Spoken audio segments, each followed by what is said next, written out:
universe is believed to have started around 14 billion years ago with a Big Bang. And as far as we know, it hasn't stopped expanding since then. But if it's so, the universe must have started somewhere, right? And there has to be the center of the universe somewhere out there. Well, experts claim there's no center of the universe. Neither is there any center of the expansion. It's the same everywhere. You see, it's wrong to imagine the Big Bang as an ordinary explosion. And the universe does not expand from the center outward. Instead, as far as we know, the universe is expanding equally in all places.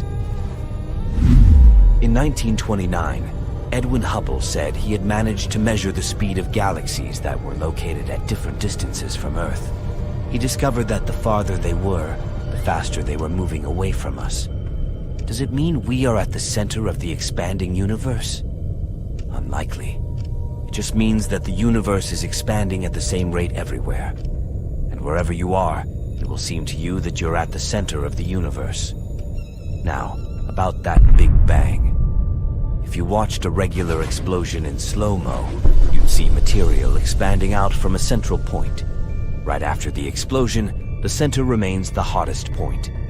Later, a spherical shell of material starts growing, moving away from the center of the explosion. The process continues until gravity stops this expansion. But the Big Bang was nothing like that. It was an explosion of space, not an explosion in space. According to the most common theory, there was no before to speak of, no space and no time. It means that the Big Bang was very different from anything we're used to and doesn't have any central point. Even if we had been able to observe it in real life, we wouldn't have seen an expanding edge with empty space beyond it. The only thing we can detect now is a faint background glow. It was left by the hot primordial gases that existed in the early universe. This is called cosmic background radiation, and it's uniform in all directions. It can mean only one thing. It's not matter moving outward from one point, but space itself expanding evenly.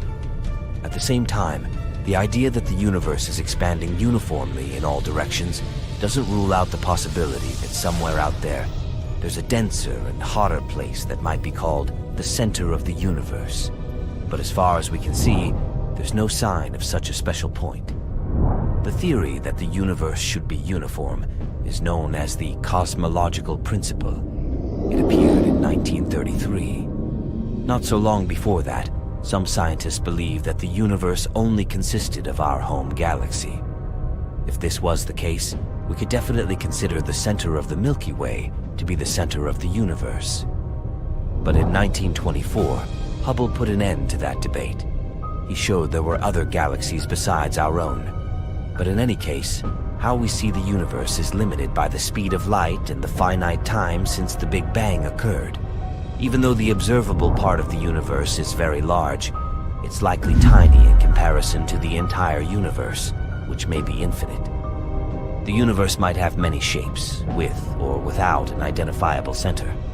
And if it turned out to have a center outside of the observable universe, this point, or region of space, could be just one of many. It could be just like the center of our galaxy, which was considered to be the center of the universe before. Black holes tearing apart enormous stars, pulsars spinning at incredible speeds and emitting powerful beams of energy, colorful nebulae with fireworks of newborn stars, galaxies of every possible color and size. All of these are found within our universe, but it's not infinite. It has a boundary, a literal wall, and beyond that, there's an absolute nothingness. Right now, we're going to make a journey to that wall. But first things first, our universe is like a humongous nesting doll. If you open it up, there's a smaller one inside. It's a galaxy. Inside that is an even smaller doll. That's our solar system. And the smallest doll of all is the Earth. Each of these dolls has boundaries that we're going to cross. For that, we'll need a spaceship, and a big one. It also has to be able to move 100 times faster than the speed of light. You get on board and start the engines. 62 miles above sea level is our first boundary. That's 10 times higher than passenger planes fly. This point is called the Kármán line. It separates the atmosphere of the Earth from outer space. Now we fly further to the edge of our solar system. We turn on the hyperdrives and fly past Mars, Jupiter, Saturn, Uranus, and Neptune. We've traveled a distance of 100 astronomical units. 1 AU is the distance from Earth to the Sun. And here's the boundary of our solar system, the heliosphere. Here, the speed of the solar wind decreases rapidly. First, it drops from 620,000 miles per hour to the speed of sound. Then, there's a layer called the heliopause. This is where the wind almost vanishes. And then, our ship experiences a bow wave. This is where we feel the force of the interstellar wind, which collides with the boundary of our solar system. When you pass this boundary, you find yourself in the dark of interstellar space. And here, you can find 2 human-made objects that made this trip for the first time in history. They're Voyager 1 and Voyager 2. Voyager 1 crossed that boundary in 2004. Voyager 2 did it in 2007. These space probes discovered that the heliosphere is not a perfect ball around the Sun. Its southern boundary is 10 AUs closer to the star than the northern one. So, we're moving in interstellar space and will soon approach a stone wall around our solar system. 200,000 AUs further, and there it is. This wall of rock is the Oort cloud. In fact, it's a pile of asteroids that surround our world. Scientists speculate that the Oort cloud could be the source of comets and meteorites that fall to Earth, but they're so sparse that we easily fly between them. Now we're in complete darkness. The Milky Way is about 106,000 light-years wide. In a conventional rocket, it would take billions of years to fly across that distance. But you throttle to the max. You masterfully fly past the stars and planets as if on a racetrack. And within minutes, you're at the edge of our galaxy. There's no more interstellar wind. All you see are bright dots somewhere in the distance. These dots are huge galaxies. We need to look at a map to make a route to the edge of our entire universe. You're here, near the Milky Way galaxy. It's part of a cluster of galaxies called the Laniakea supercluster. But even this huge thing is like a little street in a big city. Zooming out, we find Hydra Centaurus supercluster. Thousands of galaxies on the map look like little dots. Maximum zoom out. This is our entire observable universe. We thought it was infinite, but we may have proof that it has a boundary. It's here, 10 billion light-years away from our home. Even if you travel at the speed of light, a trip there would take twice as long as our whole planet has existed. During that time, the sun will either fade away or explode like a supernova, destroying our entire solar system. And if you can live that long and then return home, you will see that our galaxy is there no more. It's long since collided with the Andromeda galaxy and merged into one big cosmic body. Luckily, your ship is able to warp space-time so that this journey will literally take a few seconds. Boom! Congratulations! You've arrived at your destination, the Eridanus supervoid. Some scientists believe this location is the evidence of collisions of our universe with something big enough to leave such a large scar. The Eridanus supervoid is an empty and cold space 1 billion light-years wide. If you think of this void as a cup, it would fit at least 10,000 galaxies, and it appeared after an accident of gigantic proportions. The object that crashed into our universe was another universe. Yes, other universes may actually exist. Imagine that our entire universe is a huge bubble that contains all the clusters of galaxies in the observable universe. There could be an infinite number of such bubbles. They could have been born during the Big Bang. These universes may be different from ours.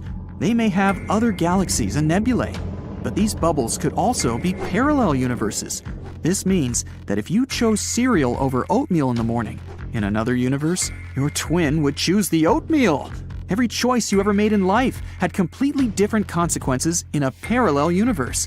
And because the number of choices are infinite, there's a whole infinity of parallel universes. So, like a regular bubble, our universe has a wall that is near the Eridanus supervoid. Long ago, another bubble flew past ours. As they approached each other, their gravitational fields began to interact. Our boundary wall began to deform and pull toward the other universe. The same thing happened on the other side. Then the walls of our universes came into contact. But as these bubbles moved, their connection began to break, and the other universe just ripped a huge chunk of ours. A cold void was formed at the point of collision, and that was the Eridanus supervoid. The problem is that the universe looks the same to the observer, regardless of point of view. For example, imagine a basketball hanging in the air. Now, if we put an ant on the ball and tell it to find the edge of the ball, it will start running around it, making an infinite number of circles. But the landscape around the ant will not change.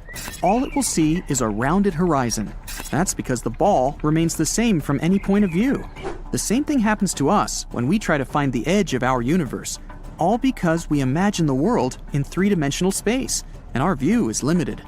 For example, you see an ordinary square in two-dimensional space, but if you add depth and change the point of view, voila, it's a cube. If we could see the universe in four-dimensional space, a square might be something completely different. But maybe we can leave our home bubble. The key to traveling to another universe might be inside a black hole. A black hole is one of the most mysterious objects in the universe. They're so heavy, they warp not only space, but time as well. It's like putting a heavy boulder on a net. The net will sag, and the closer you get to the boulder, the stronger the curvature is. Once you're in the gravitational field of a black hole, you can't leave it. We still don't know what might actually be in the heart of a black hole. Some scientists speculate that white holes also exist. Theoretically, they should be born along with black holes. Except for the color, they're the exact opposite of black holes. Nothing can come close to a white hole. At the moment, there's no data on such objects, but general relativity theory suggests they do exist. There's also a theory that a black hole may be a passage to another universe. When you get into a black hole, you can come out the other side through the event horizon of the white hole. So you bypass the boundary of the universes and find yourself in a completely different world. But we may have proof that a white hole exists. In 2006, scientists discovered an unusual burst of energy somewhere 1.6 billion light-years away from Earth. This burst was unique. It didn't look like a supernova explosion or even the merger of two black holes. Some astronomers believe it was the birth of a white hole. But because it was unstable, it was destroyed almost immediately. This process was reminiscent of the birth of our entire universe, the Big Bang. So, scientists called it the Little Bang.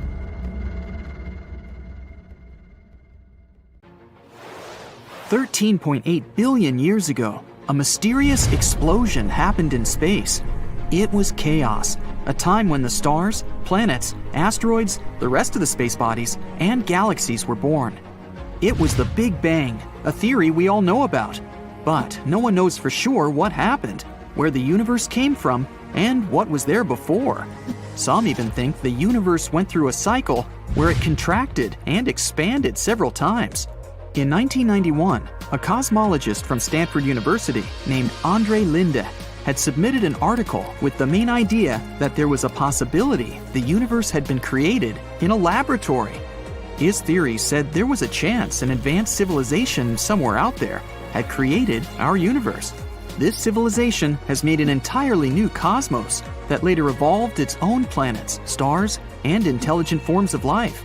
30 years later, many scientists take this theory pretty seriously. They even started talking about things that we, as a civilization, can do to get to such an advanced level. The theory says this advanced civilization decided to add technology that helped to create a new universe out of nothing. It happened through quantum tunneling. It's when an atom can appear on the opposite side of some barrier, even though it's supposed to be impossible, considering the laws of physics of our world. Like if you wanted to pass a tall wall, but you can't pass it with ladders or go around somewhere. Imagine you can just walk through it like a ghost. In our world, it's not possible, but a more advanced civilization perhaps can do it. Plus, they realized how they could create new universes. Right now, on the cosmic scale, we could be a Class C civilization. We don't know how to recreate some things. For example, conditions on the Earth for when our central star, the Sun, goes out. If we manage to become a Class B civilization, we'll learn to adjust conditions to be independent of the Sun. That means we might be able to learn how to live even without it. And if we level up and become Class A, we'll know how to recreate cosmic conditions and produce our own cosmos in our laboratories. We think of the world we live in through 3 dimensions of space: east-west, north-south, and up-down. There's also 1 dimension of time, which means we can distinguish past from future. A 5th dimension would represent 1 more extra dimension of space. The theory of its existence was first mentioned in the 1920s. It was inspired by the theory of gravity by Albert Einstein, who said space-time is warped by matter and energy. We can't perceive these 4 dimensions, but we see how an object moves and attribute it to gravity. And maybe there's some other force, like the electromagnetic force, that's more than 1,000 times stronger than gravity, that could explain things going on in that extra dimension of space. The 5th dimension is curved in a way we can't see it, but the idea about it was mentioned in a string theory. It considers the universe as really small strings of mass energy, not as particles. They vibrate in 10-dimensional space-time, considering 6 dimensions are rolled up way smaller than a single atom. That led to the picture of the universe as a 3D island that floats in 10-dimensional space-time. Also, the 5th dimension might be an excellent explanation to tell us more about dark matter. That's the invisible stuff with a mass, but we can't see it, nor can it interact with ordinary matter. And dark matter is 85% of all the matter in our universe. The universe can't be still. It's constantly in motion, either contracting or expanding. We used to think there were 100 billion galaxies, but it turns out there are more than 1 trillion. The galaxies are moving away from each other. This is what it means when scientists say the universe is expanding all the time. There are voids between galaxies that sometimes stretch millions and millions of light years across. They can seem empty, but they can also contain way more matter than we can find in galaxies.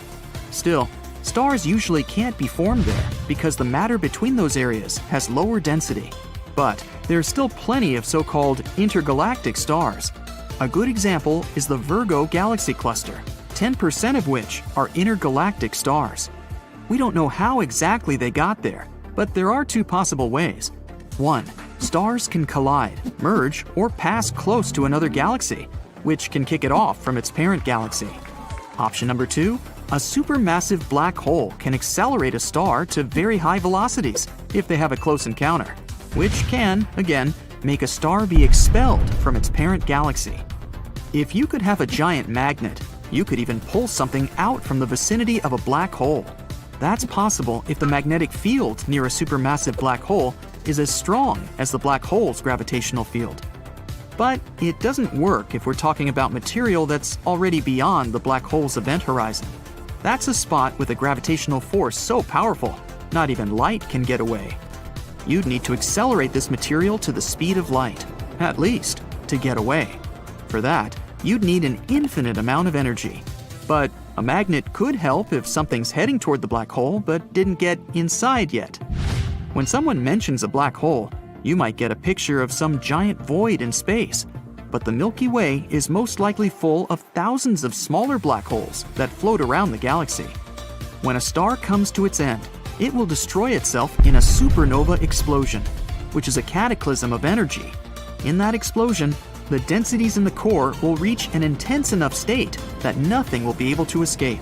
At the same time, the major part of the star explodes outward, but a part of it collapses inward, creating a black hole. The bigger the star, the bigger the hole. The black hole then swallows everything that comes in its way, including other stars as well. When a star gets sucked up into the black hole, it's ripped apart because of the strong gravity inside the black hole. Some of its parts fall into the black hole, while others get ejected at incredibly high speeds. Some black holes might have been formed in a different way. The early stages of our universe were, to say the least, pretty chaotic. It had high temperatures and pressures, and was in a state that shaped the entire cosmos. Under the right conditions, any old gas patch may have shrunk itself to become a black hole. And they came in many different sizes, from something that weighs a couple of pounds to giant masses like thousands of suns, and those in between. They aren't really black. Black holes are areas with strong gravity, and no object can escape when it gets inside. They feed off electromagnetic radiation, such as light and space particles. Since they're consuming matter all the time, black holes give off a dark glow. The Earth is not that close to the inhospitable edge of the solar system. We're the 6th planet from it. Scientists made a pretty cool 3D map of our solar system where we can see what the edge looks like. It took them 13 years to design it. The boundary is called the outer heliosphere. It marks the area in space where the solar wind, which is the stream of charged particles our sun emits, gets deflected and draped back by the radiation coming from the empty region beyond our solar system. The inner layer of the heliosphere is where the sun and the planets have a rough shape of a sphere, while the outer layer is not that symmetrical. This asymmetry happens because our sun is moving through the galaxy and goes through friction with the radiation in front of it. What is the fastest moving thing in the universe? That we know about, of course? It's light. Its speed in a vacuum reaches 186,000 miles per second. If people could travel at such insane speeds, we would have already explored hundreds of new worlds which are inaccessible to us today because of how far they are located. Interestingly, while traveling at the speed of light, you would experience time differently. Your mass would become infinite, and you would slow down. That's because the faster an object moves, the more mass it has. That's why, in real life, traveling at the speed of light in the conventional way doesn't seem possible. Okay, another question. Could we slow down the speed of light? In 2015, a team of scientists from Scotland claimed they had found a way to do just that. They sent protons through a special mask, altering their shape. And in this malformed state, super tiny particles of light started traveling way more slowly than regular protons. It's true that the difference in speed was almost imperceptible, but the fact they had managed to do it was amazing. It means that the speed limit of light isn't as unchangeable as we thought before. It's another question why anyone would want to slow down light as if it's not slow enough as it is. Ah, I see. This last statement might sound confusing, but let me explain. We humans are used to traveling at unhurried speeds of 60, 70 miles per hour on the highway. So to us, the speed of light seems to be unreachable. But how about this? If we reduce the observable universe to the size of our planet, crossing the Milky Way galaxy would be like walking a few houses down the block to visit your friend. And still, it would take a whopping 100,000 years if you traveled at the speed limit of this Earth-sized universe. This example shows how incredibly slow it would be for a spaceship to explore other worlds at the speed of light. Crossing our home galaxy would span more than 100 human generations. And even if we let humans be and concentrate on protons dashing across the solar system, the speed of light would still turn out to be too sluggish. Astronomers have calculated that it takes light almost as much as 45 minutes to travel the distance between the Sun and Jupiter. And it takes light 5 hours to reach Pluto. When you look up at the sky at night, you see stars as they were a long, long time ago in the past, thousands of years. That's how long it takes the light they emit to reach us. So now that we know that the speed of light is indeed pretty slow, we can try to find the answer to the main question. Why is it so? So far, the only answer astronomers have is because. A tiny bit more satisfying version of this answer sounds like this. The universe is designed in such a way that protons move with such velocity. There's no specific reason why it should be this way, it's just the way it is. As you see, the answer is a non-answer at the same time, and we're simply stuck in this slow universe. But would it be better if light was much faster? What would our lives look like if the speed of light was boosted by a factor of 1,000? Then, a spaceship moving at the speed of light could cross the Milky Way in less than a century. A trip to Alpha Centauri, the closest star to Earth other than the Sun, where potentially habitable planets may dwell, would take less than 2 days. Computers and different networks would function way faster due to enhanced optical speeds. But at the same time, the Sun would also become much hotter, around 1 million times hotter. And it would mean only one thing. Earth would be boiled in no time. So we should probably be grateful for our slow speed of light. If it were even a bit faster, our planet wouldn't exist. The speed of light is the fastest thing in our universe. It travels across space, passing through Mercury and Venus to reach us, and it's slowing down. No need to panic though. The sun is getting weaker, but we won't see the effects of it for another billion years. In the vacuum of space, the speed of light is around 186,280 miles per second. Any slower than that, and humans would see the changes firsthand. There would be some awesome effects, like colors changing and the brightness of objects fading. We'd also notice some differences in everyday objects, their length and shape. Scientists created a simulation to see what would happen if the speed of light was slower. In a vacuum, the speed of light can't change, but if light passes through different materials and objects, it alters the way we perceive things. Light acts as a wave and a particle, meaning that it's a wavelength. The color and frequency are determined by the distance from crest to crest in the wave. It behaves similar to sound with the Doppler effect. Imagine you're standing in the middle of a busy highway and a honking car speeds through. Wow, that was loud. You can hear that whoosh-like sound of the horn because the moving object produces the sound while you're stationary. The frequency and pitch seem to change, but it's just the sound reaching your ear faster than it would if you and the car were both stationary. Light behaves similarly. The wavelengths change if the speed changes. Moving toward a light source and making the wavelength shorter will shift the color to a blue and violet hue. Moving away from the light source, and you'll get something more reddish. So if the speed of light slowed down to walking speed, we'd notice the colors changing when we approach an illuminated object. At the same time, the color would change around us and behind us. If you walked sideways, the colors you're walking toward would become bluer, and everything in the distance would become red. This information is useful to astronomers who are studying objects in space. If they're blue shifted, that means the object is moving towards us. And if it's red shifted, then it's going in the opposite direction.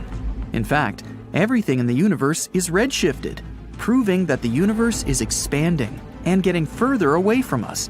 The slower it gets, the brighter it becomes. That's because the photons become more present for us to see. At this rate, we can see invisible light and increased intensity. You won't notice that effect much if you're standing still, but because of the Doppler effect, moving towards an object will have different colors and different light intensities. Another phenomenon we'd experience is time dilation. It's when you move at a similar speed as light and time decreases relative to someone who isn't. Space and time are relative. So if you're sitting at your desk wasting hours away, yeah, sounds familiar, doesn't it? All your movement will go through time and not through space. You're stationary, but you're still technically moving forward in time, slowly aging. The faster you move through space, the slower your movement through time will be. If you move at the same speed as light, then all your movement will be through space and not through time.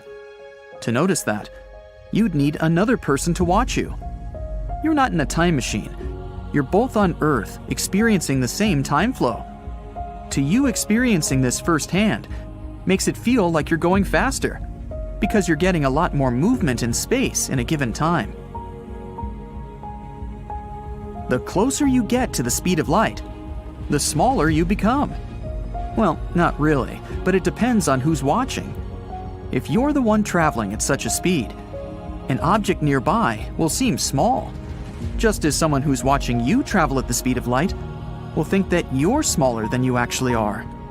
The simulation that the MIT scientists conducted showed that if the speed of light drops, everything will become stretched out like a pancake. If you see mountains in the distance and then run at the speed of light, they will appear further away. Objects will become distorted, and it will feel like you're getting to a certain place faster because time has slowed down for you. If you're standing completely still and someone standing on your left-hand side throws a cube-shaped object over to your right-hand side, then naturally, you'll see one side of it unless it flips around. But in this new reality, you'll get to see the front side wrapping around the visible side you're seeing. If you're moving at the same speed as light in an infinite space, everything will be stretched out as you reach infinite speeds. In a world where people can walk at the same speed as light, we'll perceive nothing as normal. We'll have to get used to the way we see objects. Every movement we make will result in drastic shifts of colors. Even turning your head to look at something will feel weird. Let's say you're in a supermarket buying groceries, and you walk from aisle to aisle. The milk at the end of the counter will look like it's really close to you.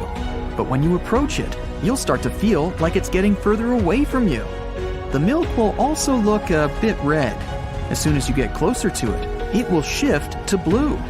If someone is passing through with a shopping cart, you'll see it as a sort of 3D model of a shopping cart. The color will shift as it gets further away from you. It will appear far away, but it's right in front of you. In fact, we don't really know the actual speed of light. Physicists gave it roughly 186,280 miles per second, but that constant is just for them to calculate other scientific stuff so we can understand it better. The problem is that we can only measure light with light beams and mirrors. But it's not like all we have to do is point a light beam at a mirror and measure its original path and its reflected path. Einstein's theory of relativity states that the original path of light moving from the source to the mirror may not be the same speed as the reflected light from the mirror back to the source. Hypothetically, if it takes light 10 seconds to travel from the source to the mirror and then back to the source, then we can conclude that each trip takes 5 seconds. But Einstein's theory is that it could take 9 seconds for light to travel from the source to the mirror and only 1 second from the mirror back to the source. Or vice versa. Or maybe completely different numbers altogether. That's why it's so difficult to measure light. A breakthrough came out for scientists when they managed to slow down the speed of light to 0 without losing its brightness. They did this by using ultra-cold atom clouds made with photonic crystals. These crystals are materials punctured with billions of tiny holes where light can refract. But what if we lived in a world where light stopped halfway? You'd wake up one morning and feel like it's twilight. You'd open the curtains and see that many car lights are on, but aren't so bright. You turn on the lights in your room, but feel like the bulb is tapping out. You replace it with another one, but it doesn't do the trick.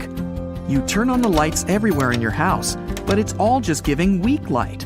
You're confused and try to check if there's a problem with the electricity in your house, but it seems to be working well.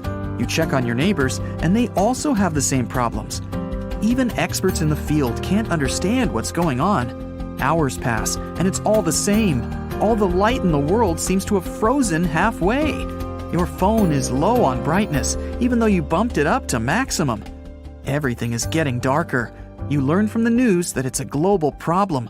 Light is slowly diminishing, and soon there won't be any of it in the world. You decide to wait it out while everyone else is panicking. Whoa, something doesn't feel right. Everything seems shaky. It's definitely not an earthquake, and it's actually getting worse. The clouds seem to move quicker than usual, and the animals are going into a frenzy. The news anchor pops up on the TV in an alarmed tone and says, "Good morning. We're sorry to interrupt your program. Scientists have just discovered that the Earth's rotation has been fluctuating at an unusual rate. A group of specialists believe that the Earth is increasing its rotation with every second, and they don't know why. Even if the Earth increased its speed by 1 mile per hour, the day would only get shorter by a minute and a half or so. We wouldn't really feel it, and you could go on like nothing is happening. But as the Earth spins faster, our bodies, which are adjusted to a 24-hour timing, will have a hard time trying to cope with it. If you live by the equator, that means the rotation of the Earth is going quicker than at the North and South Pole. The area by the equator needs more time in order to complete its full rotation from the starting point. You'll experience more rain than usual. The Earth's rotation keeps the weather consistent and balanced so that nothing abnormal happens. But because the Earth is moving so fast, the weather is acting up. We'll start to see more storms and more cozy days inside, sipping on hot cocoa. Even though it seems weird, everyone can go about their day. But if the Earth picked up some speed and moved at 150 feet per second, the day would be reduced to only 22 hours. It kinda makes you feel jet-lagged 24/7. Every business works with the 24 hours a day schedule, so taking away even 2 hours can have catastrophic effects on the world economy. The whole calendar will have to change and adjust to the new timing. Clock designs will change with the new midnight, replaced with 10 o'clock. And with each week, the hours will shorten, so there will be no proper way of telling time except by sunsets and sunrises. The weather will continue to get worse and worse, feeling like the rain will never stop. The animals that rely on weather patterns won't know how to function, and mass migrations will occur from almost all species of animals. Flocks of birds will be flying everywhere and reach places they normally won't go to, affecting the whole food chain and ecology. Woods, jungles, and other places where animals roam are kept in proper balance when unaffected by humans. If it constantly rains in certain areas, then floods will force animals to move to other territories and compete with the predators in the area. If the Earth picked up speed every day, then standing on a scale in the Arctic would tell you weigh 180 pounds. But around the equator, you might weigh about 179 pounds. That's because of the extra force opposing gravity in that area. With the Earth spinning faster, all airlines around the world stop, since the radar systems have gone haywire and the weather is too dangerous to fly. Everyone has to get around by car. Satellites are positioned in such a way that it's crucial they remain where they are in order to bounce signals to us. Because of what's happening, Wi-Fi and TV signals can't go through. Communications around the world will end up short and slow, and eventually we'll have a total communication blackout. Ships will cease to operate and global trading will collapse, adding extra damage to the already failing world economy. Winds will get stronger and faster than usual, which means temperatures will change. Storms like hurricanes will be stronger than ever and have more energy for destruction. And still, at 100 miles per hour, the equator will now be swallowed up in the water. The Amazon basin and small islands will now completely submerge in water by around 50 feet. Most of the plant life will be in danger, especially by the equator. With woods threatened by floods, more animal environments will be in jeopardy. The trees and plants won't survive so much flooding. If the Earth rotated so fast that the hours would now be reduced to 15, then we'd probably feel like we're always on a jet plane going through turbulence. It would be impossible to sleep if the Earth kept picking up speed every second of the day. So days would be around 7 hours long as well as nights. The whole world would be flooded, except for the highest points and the tallest mountains. If that happens, humans will most likely end up there clinging to the last remaining clear patches of land.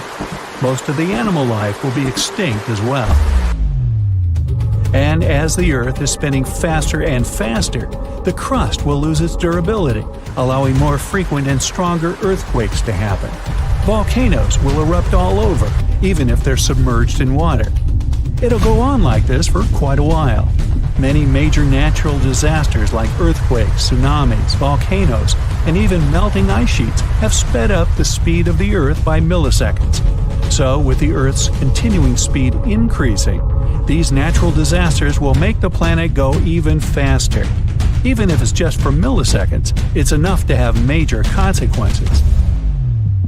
The Earth is now spinning at 1,000 miles per hour, and as you're sitting with the rest of the survivors, you feel yourself levitating slightly. You'll see tiny pebbles and rocks floating inches from the ground. The clouds above you are passing like shooting stars. The air is thick with moisture, since water is rising to the top, forming thick clouds ready to pour. But since gravity is weaker, some of the rain is suspended in the air. Many small objects will be floating around as if you were in space. The days and nights won't be longer than a few hours. At this point, the whole world will be flooded, and the crust will be 80% gone. If it goes on any longer, there won't be any living things around, probably except for microscopic creatures that can withstand extreme and harsh conditions. The Earth would need to spin at approximately 17,600 miles per hour to cancel out the gravity for things to start floating around. At this point, All the water in the ocean will rise and look like reverse rain.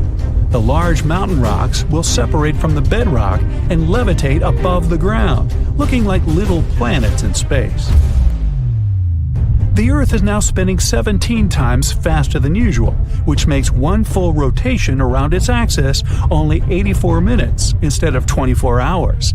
If you manage to stay that long, then you'll literally see the days and nights go by in an instant. You'll also be floating aimlessly in the sky, bumping into rocks and other surfaces. You won't recognize anything anymore. The Earth's crust is ripping apart, exposing the magma underneath. So landing on the ground isn't an option. You'll see outer space as you go higher and higher. You won't know how fast you're going, but all you know is that you're probably the only human left in this spinning world. The Earth will eventually spin so fast that the rest of the layers will start to peel off, exposing the Earth's interior. It'll start to squeeze itself from the core until it becomes similar to a pancake. Nothing can survive at this point. So much heat will be produced from the core that the planet will heat up like a microwave. All the water will disappear, and it'll look like a red dot in the solar system. And once it starts to approach the speed of light, time will freeze. The rocks and floating elements won't move and will eventually be distorted.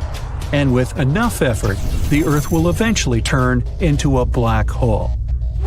Of course, nothing like this will ever happen. According to scientists, Earth will most likely slow down in rotation. Ever since the Moon came into the picture, the Earth has been slowing down by around 4 miles per hour every 10 million years or so. That's because of the Moon's gravitational pull on our little blue planet. It'll most likely go on that way. So hey, what's your hurry? Arcturus, a huge red star. It's just bursting from inside out. The red sea of plasma on its surface rages and pulsates. The star burns anything that comes close to it. And now, flop! Arcturus is gone. But at the same moment, it reappears at the center of our solar system, replacing the sun. What we see in the sky isn't a small yellow dot anymore, but a giant red ball. It's 25 times wider and 30% heavier than the sun. Even though Arcturus is a little cooler, it's still a total nightmare for Earth. The distance from our planet to the star is now 25 times less. All the water in the oceans and rivers begins to evaporate. What used to be rainforests are quickly turning into a lifeless desert. But sunsets and sunrises now look amazing. Imagine yourself on the roof of the Empire State Building, watching the sunrise. First, you see the light over the horizon. It almost blinds you because Arcturus is 110 times brighter than the sun. Then, the star gradually climbs over the surface. The thick dot on the horizon gets wider and wider. It continues to grow until the red star is everything you can see. Arcturus is now so close that you can even see storms of hot plasma on its surface. There are periodic outbursts and mass ejections. Huge amounts of matter are ejected from the surface of the star at speeds of up to 1,200 miles per second. The matter takes the form of a loop attached to the star at both ends. And you have to wear a super advanced spacesuit to be able to observe such a sunrise. Life on Earth ceased to exist long ago under these conditions, and it's going to get worse over time because every 8 days, Arcturus's brilliance increases, and soon our planet will become more like Venus. It's so close to the sun that the high temperature makes any life there impossible. Okay, let's let our planet cool down a bit and put Proxima Centauri in the center of our solar system. It's not a red giant, but a red dwarf. This star is almost 7 times smaller than the sun and almost 9 times lighter. Now our oceans and rivers are not evaporating, but freezing over. Forests and jungles are covered with snow. In about a week, there won't be a single place on Earth where the temperature is above freezing. Even plants that are used to the cold will cease to exist. They mostly feed on the sun's energy. Now, they begin to starve. But there will still be water deep beneath the ice layer. It'll be heated by the hot core of our planet. Microorganisms will still be able to survive. It's much darker on Earth too. It's like an endless twilight here. Oh, and we can barely see the moon. The thing is, it doesn't produce its own light, but reflects it from the bright sun. With Proxima Centauri instead, the moon will lose its brightness.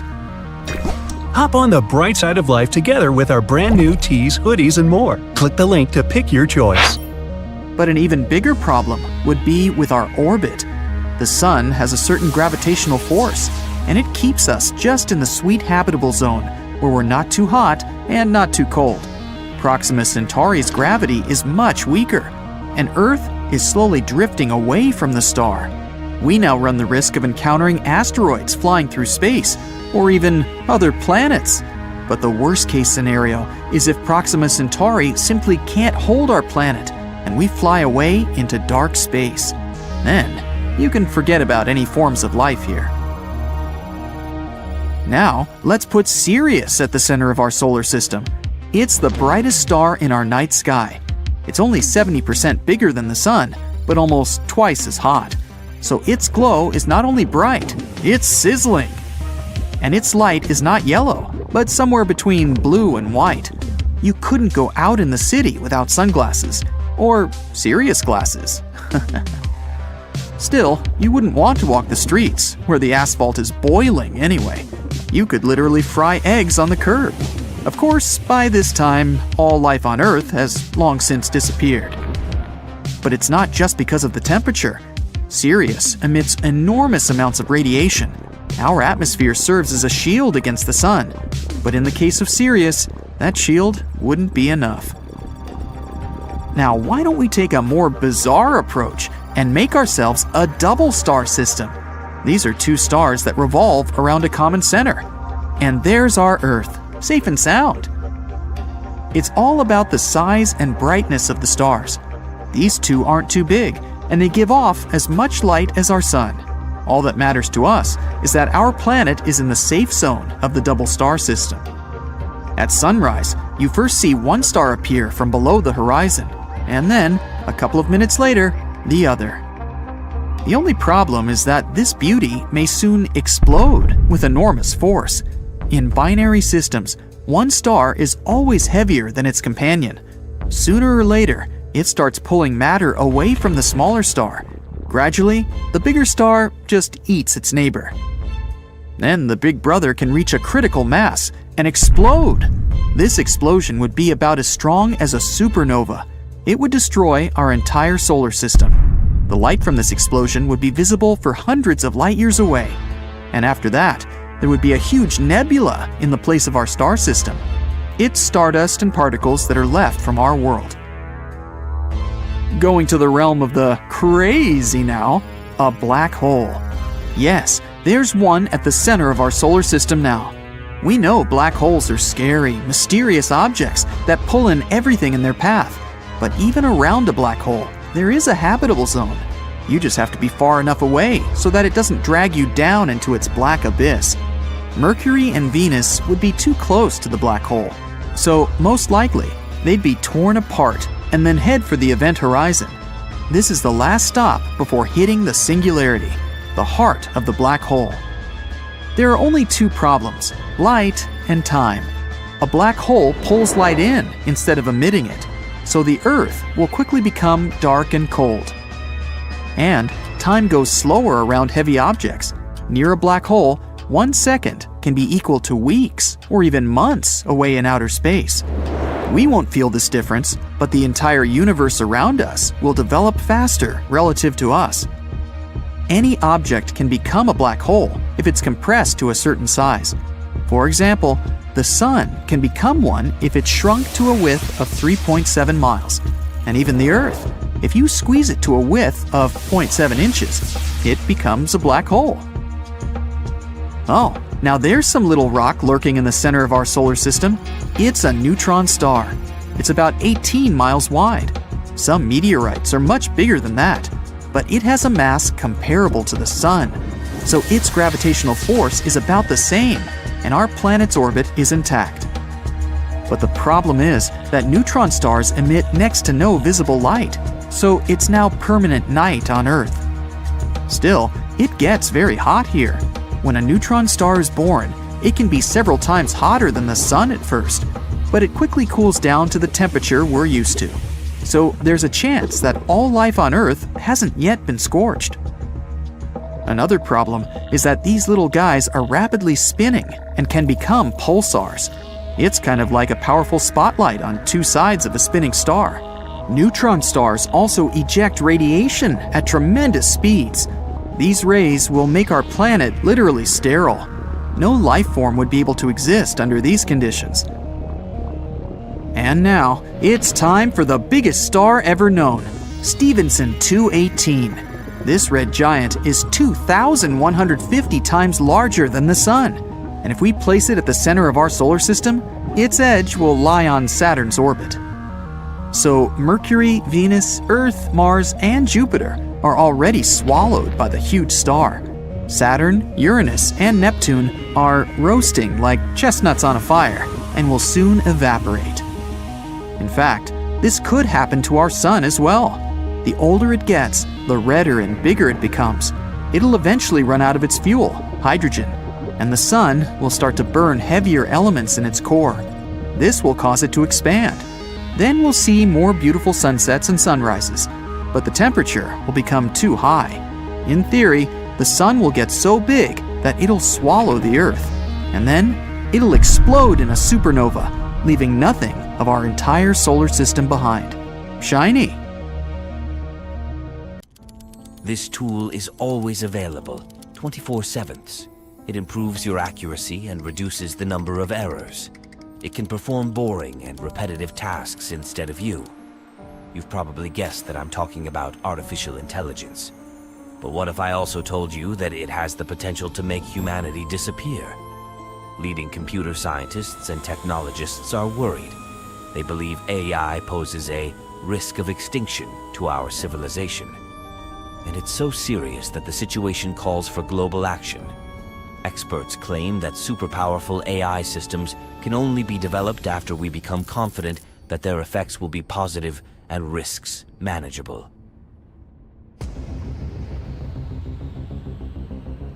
AI is advancing so fast these days that it has raised concerns about the potential negative consequences of such rapid development. They might range from mass job losses and copyright infringements to instability in different spheres and the spread of misinformation. There are also those who are afraid that people will one day lose control of the technology altogether. The thing is, current AI has yet to achieve AGI, which stands for Artificial General Intelligence. But once it reaches this stage, it will potentially be able to make independent decisions. And doesn't it sound truly terrifying?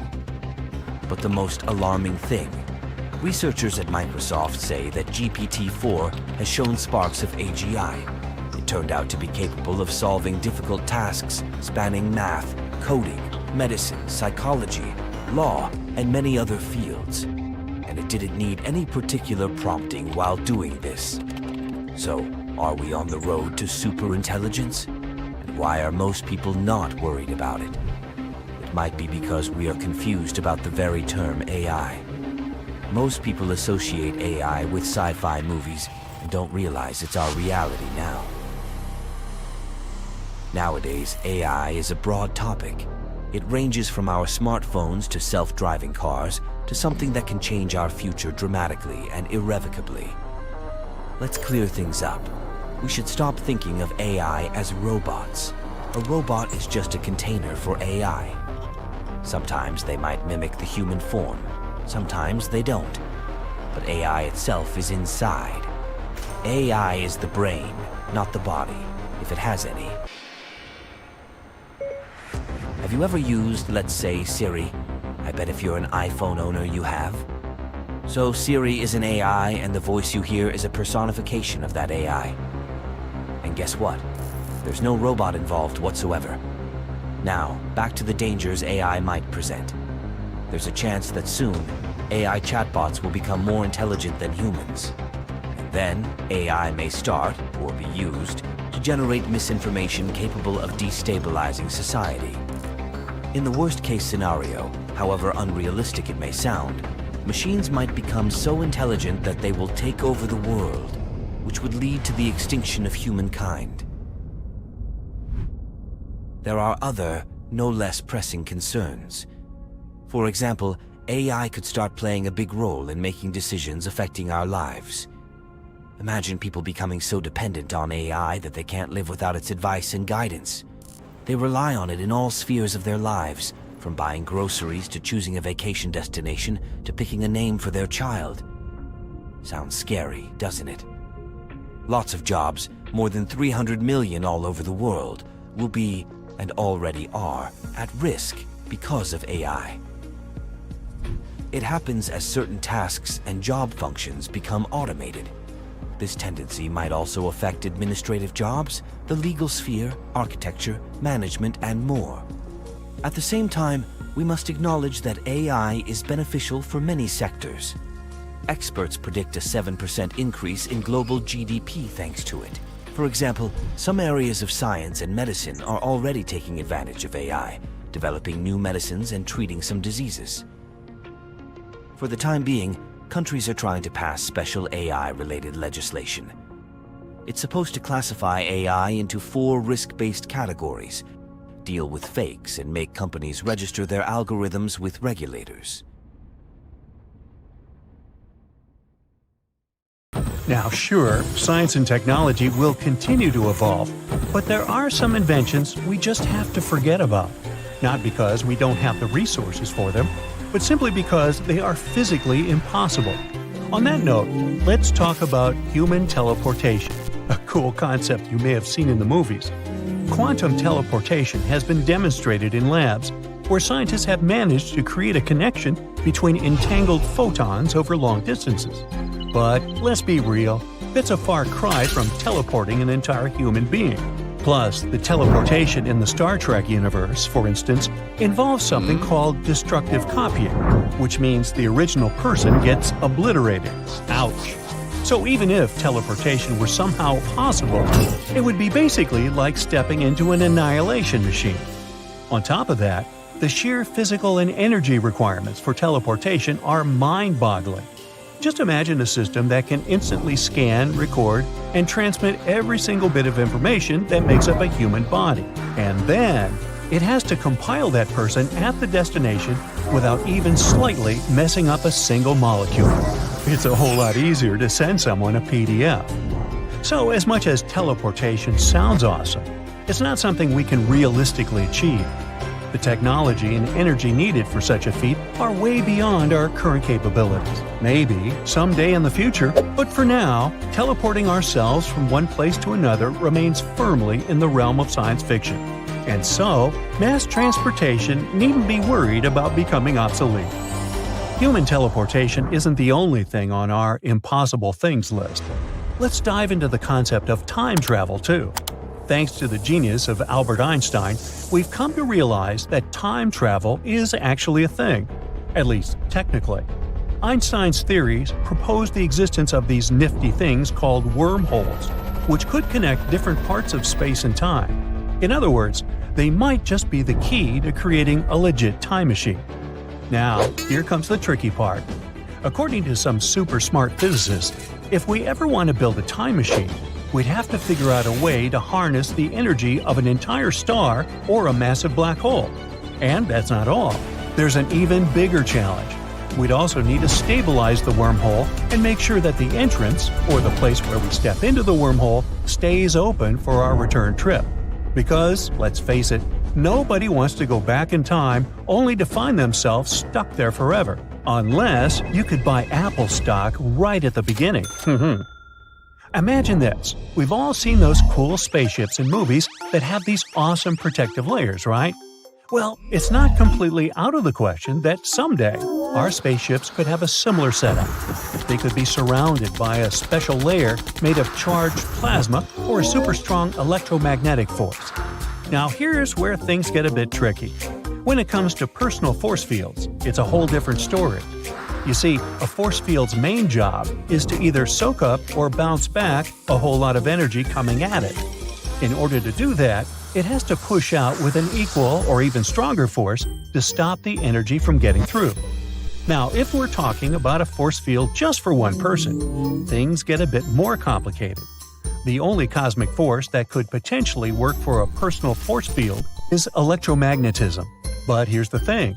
Electromagnetic force only works on charged objects. And guess what? Humans are electrically neutral, which means we don't have a charge to play with. So even if we somehow manage to create a gadget that could envelop a person in a mighty force field, there's no guarantee that the person inside wouldn't get zapped. Making the force field work in all directions would be a real challenge. So, while it's a super cool idea to have our own personal force fields, it's not as easy as it sounds. Physics and our electrically neutral bodies make it quite the uphill battle. Meanwhile, will we ever be able to upload our minds into supercomputers? Well, not really. Because here's the thing, we can't transfer our consciousness. Most methods of uploading focus on copying our brain's basic information onto a digital platform. But what happens to our consciousness when we're suddenly in two places at once? You end up with a bunch of identical copies of your mind, albeit digital, each one claiming to be the real deal. They're all equally genuine, too. As with human teleportation, does this mean the original will need to be destroyed? Hard to tell at this point. This conundrum is what the specialists call the continuity of consciousness problem, and is causing quite a stir in the philosophical, neuroscientific, and AI communities. Big topic at parties. The thing is, we're still in the dark about the nature of consciousness. We don't have a solid scientific explanation for it yet, so we're stuck in a guessing game. Even if we can't figure out the whole consciousness thing, the idea of uploading our minds is still pretty mind-blowing, though. Just imagine being able to exist in a digital realm, living out all sorts of wild experiences without the limitations of our physical bodies. It's like stepping into a whole new world, or through the looking glass. Of course, there are plenty of ethical considerations to ponder. What happens to our sense of self? Will we still feel like us in the digital realm? And what about the copies? Are they just as valid as the original? It's definitely a complex web of questions that might never have definitive answers. There are some things that will never happen, unfortunately, even when it comes to space travel. Sure, it can be a mind-boggling experience, especially when it comes to the whole idea of zero gravity. It's something that many people tend to overlook or misunderstand. The truth is, you can never fully escape the clutches of gravity, no matter where you are in the vast expanse of the universe. However, there's still a way to achieve that weightless sensation we often associate with being in space. Now, even in the depths of space, various gravitational forces are at play, exerted by celestial bodies like the moon, the sun, and the countless stars out there. But here's the thing. If you can match your acceleration with your surroundings, you can create the illusion of floating. This is precisely why astronauts undergo specific training. A unique aircraft takes a dive into freefall, giving them a taste of weightlessness for a brief period of time. Now picture this, being weightless, completely free from the pull of gravity. It's an experience like no other, and those who have had the pleasure describe it as utterly surreal. In a so-called zero-G environment, it's impossible to distinguish between floating and actually plummeting towards the Earth when you close your eyes. That's why aircraft training plays a crucial role in preparing astronauts for the real deal. Now, don't get me wrong, I totally appreciate all the theories about space colonization. But let's get real here. We're not going to be cruising through space on a gigantic interstellar vessel anytime soon. You know those generation ships they talk about? Well, it's a pretty cool concept, but let's break it down in a more down-to-earth way. The idea behind these generation ships is to create a self-sustaining miniature version of Earth that can support a group of brave space explorers on their long journey to another solar system. Here's the catch, though. The distances between solar systems are mind-bogglingly vast, and that poses a major challenge. We're talking about some serious logistical problems when it comes to resources and materials on a ship that has to sustain an entire colony. We obviously can't afford to be wasteful on a mission like that. That's where the concept of suspended animation swoops in. What this means is that we'll have to freeze everyone up for the journey, just until they reach the desired destination, of course. This also covers the problem of raising a family on a starship. The odds of someone agreeing to spend generations upon generations hurtling through space are pretty low. However, Even if suspended animation sounds like a better solution, we are still far from figuring out how to maintain people in that state for longer periods of time. For the time being, tests have only shown this might work for mere minutes. What if someone told you that life actually creates the universe? We're all used to the fact that the universe exists outside of us and was created with the Big Bang. But what if, in reality, it's us who create not just houses and cars, but the whole world? Sounds crazy, doesn't it? Well, let's discuss this fascinating theory. For centuries, there's been one way of thinking about the universe. It's brought us amazing discoveries and inventions that have changed our lives. But guess what? This model might be running out of steam. Scientists say that the universe was created from the Big Bang. Then, it was just a bunch of lifeless particles bouncing around until they started creating stars, then planets, and finally us. The current model is logical and well thought out, but the problem is it's still full of unexplained things. For example, it can't explain how life came to be in the first place. Sure, we can understand how life evolved and changed over time, but the real mystery is how it all began. When exactly did we humans become conscious? How do a bunch of molecules in a brain create our thoughts and experiences? That's a real head-scratcher.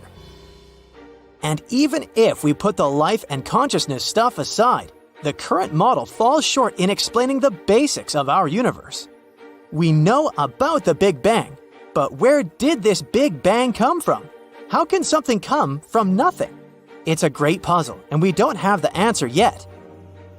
Well, here comes Dr. Robert Lanza and his wild idea called Biocentrism. In 2007, he wrote a scientific article about how biology could join forces with quantum physics. It was so cool that 2 years later, Lanza and his friend Bob Berman wrote a book that expanded the ideas from the article. So what does Lanza actually believe? Well, he basically says that everything we perceive is within our minds. That everything, the whole universe, is all in your head. Of course, this idea isn't new at all, but Lanza tries to combine it with astrobiology and quantum physics to explain how exactly life creates the world instead of the other way around. His theory says that biology is the boss of the universe. He thinks that if scientists want to come up with a theory of everything, they need to start with biology as the foundation. According to him, our consciousness plays a big role in how we see the world. Space and time aren't real things, but more like how our animal brains understand stuff. Lanza also says biocentrism helps explain a lot of quantum paradoxes and puzzles. He even thinks that it might be a better way to bring all of physics together than Einstein's famous theory of relativity. So, let's take a look at 7 important ideas in biocentrism. The first one says that reality is connected to our consciousness, and what we see depends on us looking at it. We've got this idea that the universe exists on its own, even when we're not looking at it. If you have the kitchen in your house, the kitchen is always there, right? Well, not exactly. Our eyes capture tiny packets of light, but the real perception of colors, shapes, and movement happens in the back of our brains. Everything we see is because of light bouncing off objects and interacting with our brain. So without our brains, the kitchen would be just a bunch of random particles. In other words, when you're not in the kitchen, there's no real kitchen there. It's just a bunch of possibilities, like a shimmering swarm of matter and energy. It's pretty challenging to think about, isn't it? But to truly understand the universe, we need to go beyond our habitual ways of thinking. We need to embrace a viewpoint that's simpler, yet more demanding than what we're used to. We need to look at the world in a whole new way. Next, the second and third ideas say that particles behave differently when we watch them. Sounds creepy, right? But it's actually true. We observe this phenomenon many times in many experiments in quantum mechanics. Yes, particles actually change their behavior if they know they're being observed. It gets even crazier.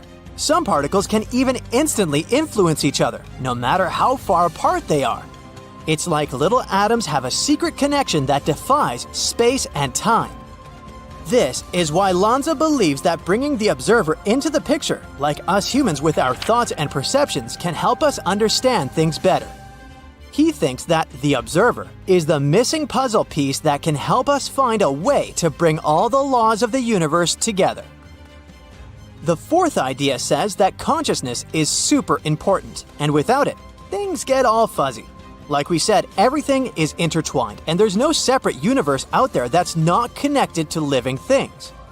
Biocentrism suggests that the external world, everything we see, actually depends on us, the biological creatures. We're not just passive observers with clear windows to the world. In fact, without us interacting with the world, it's like the universe isn't really there. Just like the kitchen disappears when we're not there, and the universe is all about how we experience it. Reality is a dance between us and the world. It's a whole new way of understanding everything. The fifth idea points out that the universe seems to be just right for life to exist. There are over 200 things in the universe that have to be just right for life and consciousness to exist. If the Big Bang had been even slightly stronger, everything would have zoomed by too quickly for galaxies and life to form. That means no us. And if the forces of nature, like gravity, and the strong nuclear force were tweaked even a little, atoms wouldn't hold together, stars wouldn't ignite, and we would be left with plain vanilla hydrogen everywhere. Of course, there's many theories on why this could be the case. We could also look at this phenomenon the other way. It's not that things were made this way specifically for us, but our existence is a result of things being this way. We're just the result of particle movements and certain conditions. Biocentrism, however, has a more fun way to look at it. Life creates the universe. The universe and its parameters are a reflection of the logic of our existence as living beings. And finally, the sixth and seventh ideas say that space and time are not things, but tools our animal brains use. Think about it for a moment. Does time really exist? Well, the reality of time is a bit shaky. According to biocentrism, time is simply our way of making sense of the world, a tool for understanding. It's not some external force. Our mind weaves together snapshots of information, creating the illusion of time. So when we perceive time passing, it's just our human perception at work. And what about space? In our daily lives, we think of space as a vast container without walls. But in reality, space is full, not empty. There's no fixed measure of distance anywhere. You believe that you're far away from your kitchen, but everything around us is just a bunch of atoms almost without any empty space in it. Well, there you have the basic ideas of biocentrism. In his books, Lanza explores these ideas very deeply and tries to answer philosophical questions, like if death is just an illusion, or if plants are aware of things. They even talk about whether machines can ever become conscious. Some people aren't sure if this theory can be proven right or wrong. Unfortunately, there's no way for us to test it right now, but Lanza hopes that in the future we can do cool experiments, like huge quantum superposition thingies, or either prove or disprove his theory. Until then, it's more like a cool idea than anything. No matter which theory you prefer, one thing is clear. We live in a truly peculiar world. So let's keep exploring it and discover new, amazing things. We've discovered Kepler-22b, a small exoplanet in the Cygnus constellation. Seems like nothing important, right? But it's actually a big deal. This is the first planet located in the habitable zone that was found by the Kepler telescope. In other words, there may be water on this planet, and if there's water, there may be life. Kepler-22b can become our new potential home. So let's take a closer look at it. Actually, discovering new planets is not easy at all. Not all of them can be seen through our super cool telescopes, even the almighty Hubble. Sometimes, the stars are so small and dim that it's really hard to find them on a map. The same thing happened with Kepler-22.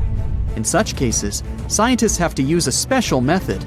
First, they take a bunch of photos of the star in different periods of time.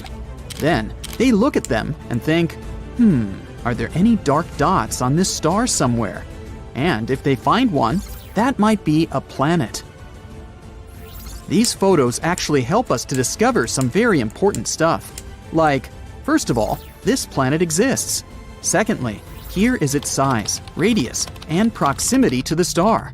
And finally, will we be able to live there? Now we know that Kepler-22b is very similar to our planet and could potentially become a second Earth. It's also very close to us, only 635 light-years away. Yeah, it's about 3 quadrillion miles, but this is one of the closest options. Kepler-22, the star of Kepler-22b, is a yellow dwarf. It's very, very similar to our Sun. The same size, the same radius, even the age is almost the same, 4 billion years. The difference is only in luminosity. It's about 20% dimmer than the Sun. So, no matter how much you strain your eyes, you won't see this star in the night sky. The planet Kepler-22b is about 2.4 times larger than our Earth, and that's pretty good. More radius means more potential water and space to live. Although going from one city to another would take a while. It's scary to even imagine a 3-day-long plane flight. We don't know the exact mass of this planet, but scientists think it's bigger than Earth's. Actually, the mass of Kepler-22b can be up to 36 times greater than that of our planet. What does it mean? Vigorous gravity.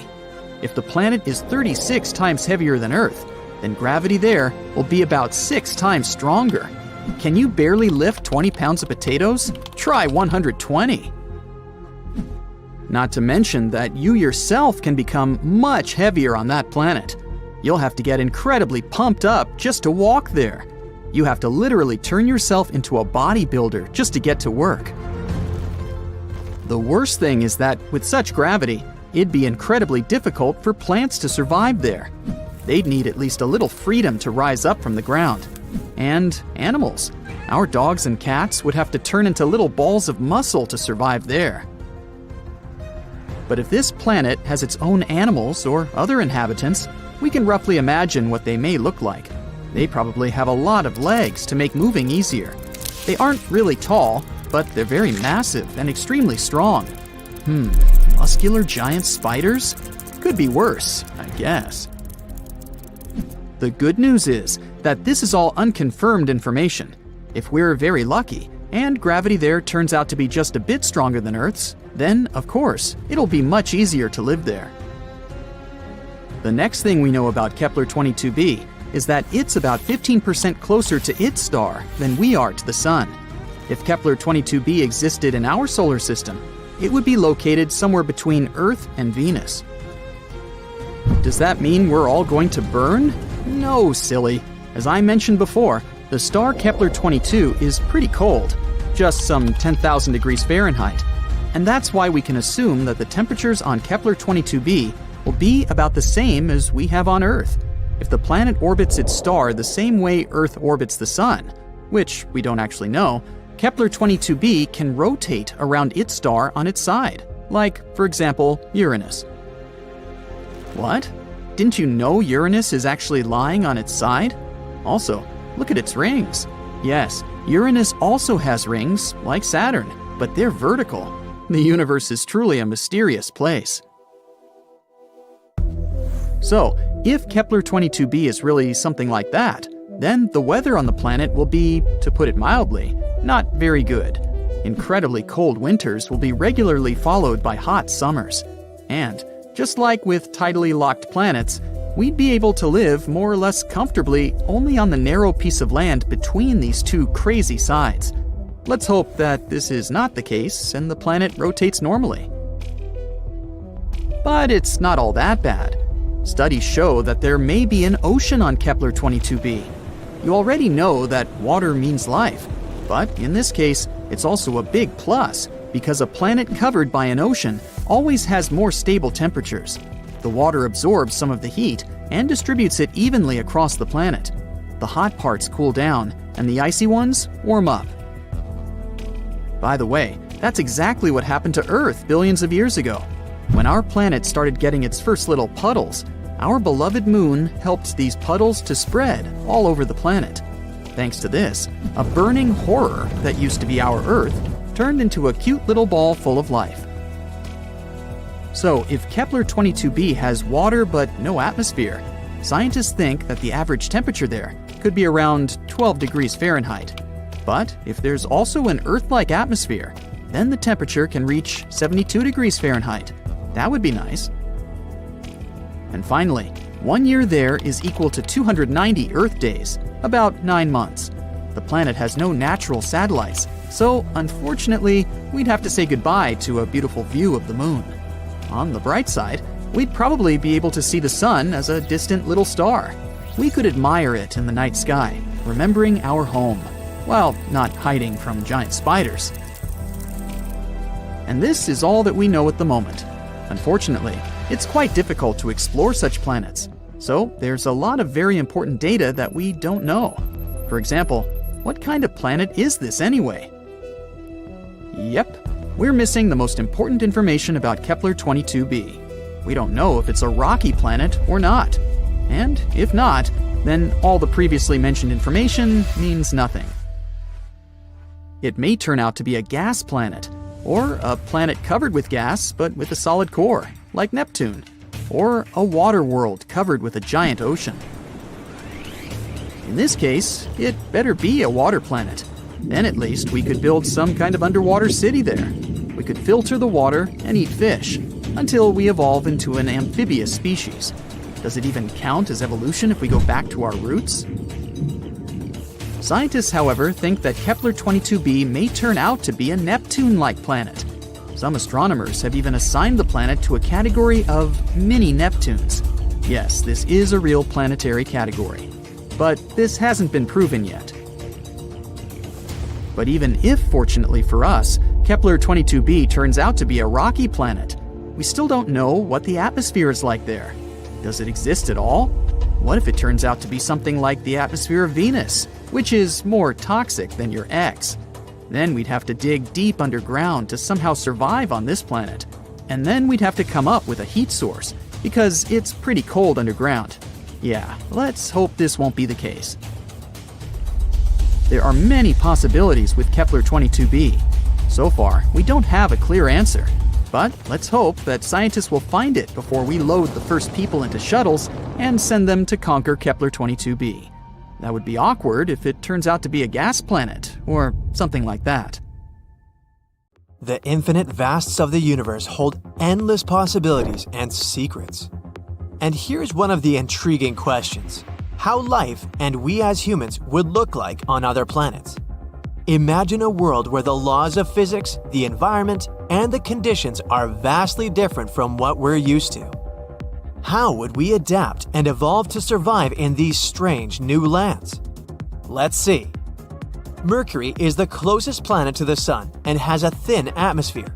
The temperatures there are extreme, with the day side reaching over 800 degrees Fahrenheit and the night side dropping to negative 290 degrees Fahrenheit. So, what can we do to survive these crazy temperatures and constant solar radiation? Maybe we can magically turn into metal. For example, titanium and platinum can perfectly tolerate high temperatures. But seriously though, there is an option. We could settle underground, where the temperatures aren't so frenzied. If we lived underground, we might evolve with large eyes to better capture light. We might also evolve thicker skin to protect ourselves from the intense radiation. Basically, we have two options: become metal or become moles. Let's move on to Venus. This planet is extremely hostile. First of all, Venus is known for its thick, more toxic than your ex type of atmosphere. The whole planet is covered with carbon dioxide, and its surface is absolutely dry, making it incredibly hot. The average temperature is around 847 degrees Fahrenheit, making it one of the hottest planets in our solar system. Also, don't forget about the crazy pressure. Standing on Venus would be like standing 3,000 feet underwater. Only particular hardy microbes from Earth could survive in such conditions. So, if you want to live on Venus, you might have to become a microbe. But unfortunately, since we're not microbes, we have to wear special gear and equipment to survive there. Maybe we'd have to develop a heat-resistant exoskeleton to protect ourselves. as well as get some new lungs that can filter out the toxic elements in the atmosphere. Let's talk about our favorite red sibling, Mars. The first noticeable change after a few hundred years would be your new skeleton. The gravity on Mars is much weaker than on Earth, so your muscles and bones would shrink. To make up for this difference, you'd have to eat more and probably start going to the gym. Also, you'd have to adapt to the low atmospheric pressure and colder temperatures. You need to retain heat, right? That means you'd need a thicker layer of body fat. Sorry folks, but on Mars, we might become fatter. Another reason to start working out. Another big change would occur in your skin. Your skin is like a big barrier that protects you from harmful things such as bacteria, UV light, looking totally creepy, and so on. So what would happen to it? Most likely, you would turn orange, due to the carotenoids. Carotenoids are a type of nutrient that you get from foods such as carrots, potatoes, tomatoes, and so on. They protect very well against ultraviolet radiation on Mars. They only have one downside. By eating a lot of pumpkins from the Martian farmers market, you'll gradually start to turn orange. But maybe it's not so bad. Maybe life on Jupiter would be easier. Yeah, no, it has no solid land. This planet is made up of hydrogen and helium and is referred to as a gas giant. You would simply float there, like in a huge cloud. And even if you managed to land and tried to walk, it would be like moving through a super thick fog. So how would we evolve there? Firstly, we might become much larger in size to withstand the immense pressures. Secondly, the temperature fluctuations on Jupiter are enormous. The surface is terrifyingly cold and the temperature rises significantly under the outer layers of the atmosphere. Thirdly, if you lived on Jupiter, there would be no verbal language. This gas giant absorbs radio waves, so even if you were speaking, no one would hear you. There would be no music either, so no parties. And what's the point then? Hey, maybe we could communicate with sign language, but that's not so simple either. Jupiter is full of wild winds and storm clouds, so it's unlikely you would be able to see anything. So even if we evolved there in some way, our lives would still not be easy. Before landing on Saturn, you would probably want to check out its iconic rings, but you wouldn't be able to do that because Saturn's rings consist of a bunch of ice particles flying in space, so it would be extremely hard to land. So let's go straight to Saturn itself. At first, it may seem that Saturn is not bad for us. Some layers of this gas giant have quite pleasant temperatures. If we dive deeper into Saturn, it gets surprisingly warm, up to 26 degrees Fahrenheit in its second layer. This is an average temperature in countries like Sweden and Canada. But unfortunately, this is only one such layer. The rest of the planet is incredibly cold, so in order to survive on Saturn, we'd have to do a lot of work. In addition to the cold, we'd have to deal with the planet's harsh environment, including its intense storms, strong winds, and radiation. To protect ourselves from these conditions, we'd need to evolve tough skin, again, find some insulation, and so on. Next planet is Uranus. Uranus has a very different environment from Earth, with much colder temperatures, a lack of a solid surface, and a much different atmosphere. It's like another Jupiter, but with blue vibes. It's not that bad though. There's even water on Uranus. The only problem is, the planet is full of ammonia, that nasty stuff we use for cleaning, so don't be surprised if you feel the gross smell. Also, it's incredibly cold out there, almost like a never-ending winter. So what would it be like to survive in such a dark and harsh environment? We'd need thicker skin, again, to cope with extreme temperatures. And again, we'd need larger eyes to see better in all this darkness. We might even have to develop a new hearing system, like that of dolphins. Wouldn't that be fun? Let's move on to Neptune. If human beings were to evolve on Neptune, they would need to adapt to its harsh conditions. Neptune, the 8th and farthest planet from our Sun, is another gas giant. The only difference is this planet may have a solid core. If we were to live on Neptune, we'd need to float or swim in its methane-rich atmosphere. We'd also need to develop gills or something like that in order to breathe. Basically, we'd turn into space reptiles or cosmic fishes. The gravity on Neptune is slightly stronger than Earth's, but strong winds make it difficult to stand in one place. To withstand the wind, we'd need to be much heavier. Once again, you need to eat a lot and pump up some muscles. Yeah, technically it's not a planet, but we still love it and can't forget it. A small, distant, and incredibly cold world. Pluto's even smaller than our moon, and because of that, there's almost no gravity there. It will be extremely difficult to stand on it. To avoid accidentally flying into outer space while playing football, we need to create a fake gravity machine. And if we don't want to feel dizzy, we need to evolve a brand new nervous system. But Pluto isn't all that bad. For example, there's liquid water under the surface, and even some icy mountains. Maybe it would be possible to survive there if we had some serious equipment, clothes, supplies, and… nah, too much hassle. Anyway, from the scorching heat of Mercury to the freezing temperatures of Neptune, each planet has a unique set of environmental challenges and opportunities for evolution. While we may never truly know what humans would look like on these other worlds, it's exciting to consider the endless possibilities. Never stop looking at the stars and asking these questions. More than 1 million Earths can fit in our sun. New research shows that between 20% to 35% of suns eat their own planets, and a quarter of planetary systems orbiting stars like the sun had a chaotic past. The very thing that gives life can also take it away. All the planets in our solar system revolve around the sun, and they all do it in a somewhat consistent way. It's most likely that they stayed that way ever since they first came into the picture, but not all of them. This chaotic existence means that a solar system had a lot of planets in the litter until the host sun decided to melt them away. Our solar system is panned out perfectly so that no planet's gravity interferes with each other. The gravitational force on Jupiter is a lot tougher than Earth's, which means that if Earth gets close to Jupiter, we'd be another moon for Jupiter. The planet is so big that if Earth were the size of a grape, Jupiter would be the size of a basketball compared to it.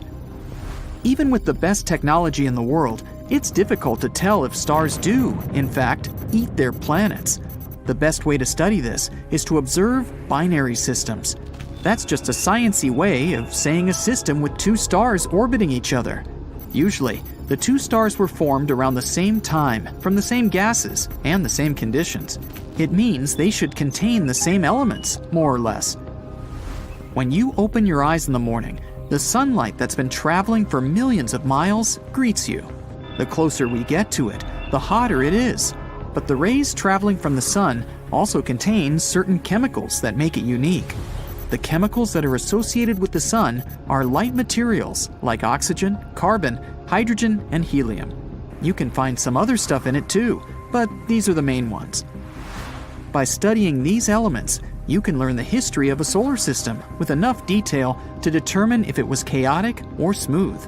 Scientists studied 107 binary systems composed of suns like ours by analyzing the light.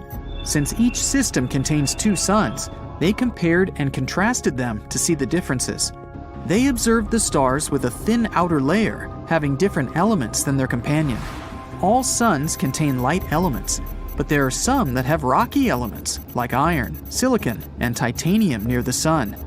These elements are associated with rough terrains that you'd find on the surface, but they're out there floating in the middle of space. The thinnest outer layer is especially rich in iron compared to the other layers. Many stars are twins at birth. Even most of the Milky Way stars have a buddy in a binary system. It means our sun is pretty unique for not having a partner. But there are some theories out there that suggest that the sun may have lost its twin in the past. It's around 184 light-years away and is called HD 186302. This might be our lucky star. A stellar nursery is where thousands of stars are born. They're made up of gas and dust that gradually collapse under their own weight. Our sun may have started in such a way 4.6 billion years ago. And when they're mature enough, they go out into the open, usually with their travel buddy. Actually, scientists claim that up to 85% of all stars could be in binary pairs or have more buddies, but over 50% are dual pairs. The only problem is that we can't really see it, since it strayed from its original orbit an eternity ago. But traces of it can be found in the Oort cloud. That's the vast cluster of space consisting of comets, space rocks, and ice in the outer edges of our sun's reach. They float around quite a lot since they're far off the sun's gravity and can easily be knocked out of their orbit into open space. Flying through such a space is no different than flying through any random void of space. The reason why some of these light elements in space contain rock elements you'd find on the surface of a planet is because the sun knocked them off their orbit and devoured them as they got closer. It also happens when a star becomes too big in its place and starts eating everything around it. According to scientists, if a star eats a planet, it can make it go chaotic and spin so quickly that it eventually rips apart. But don't worry, there's a very low chance of the sun devouring the planet in the near future. Stars are formed when a huge cloud of hydrogen and helium grows until it collapses under its own weight. The pressure increases and reaches extreme heat levels we can't even measure. Eventually, the hydrogen atoms lose their electrons, causing the hydrogen to fuse together and release energy, countering the gravity collapsing. But when the gravitational force overpowers the hydrogen fusion, the star begins to expand and becomes a red giant. And then, after around 1 billion years, the hydrogen in the outer core will go away, leaving plenty of helium hanging around, which will fuse with the rest of the elements around. And once all the helium disappears, gravity will shrink the red giant into a white dwarf. And when it's completely gone, the remains of the star release tons of gas and dust into space. Scientists claim that our sun has between 7 to 8 billion years left before it reaches that stage. But even if that becomes a reality, it wouldn't happen overnight. Something like this takes millions of years to take place. But what if the sun decided to devour us overnight as we speak? The planet would start feeling hot in seconds. Every slight degree change can lead to some catastrophic events. Ice caps can melt in a matter of seconds and flood the coastal lands. Even little islands in remote areas of the world will be submerged. And as it gets hotter, every snow-capped area will melt instantly and turn into desert-like climates. Some places will burn, and your everyday objects will melt on the spot. The Earth's interior will also get hotter, allowing volcanic eruptions to happen across the world. Antarctica will melt from the heat, as well as the volcanoes erupting inside. And just in a matter of minutes, the whole planet will turn into fire and ash before it explodes into tiny bits floating in space, reaching areas we've never even heard of. But no worries, something like this won't really happen. In case the sun knocks us off our rotation, the results would be different.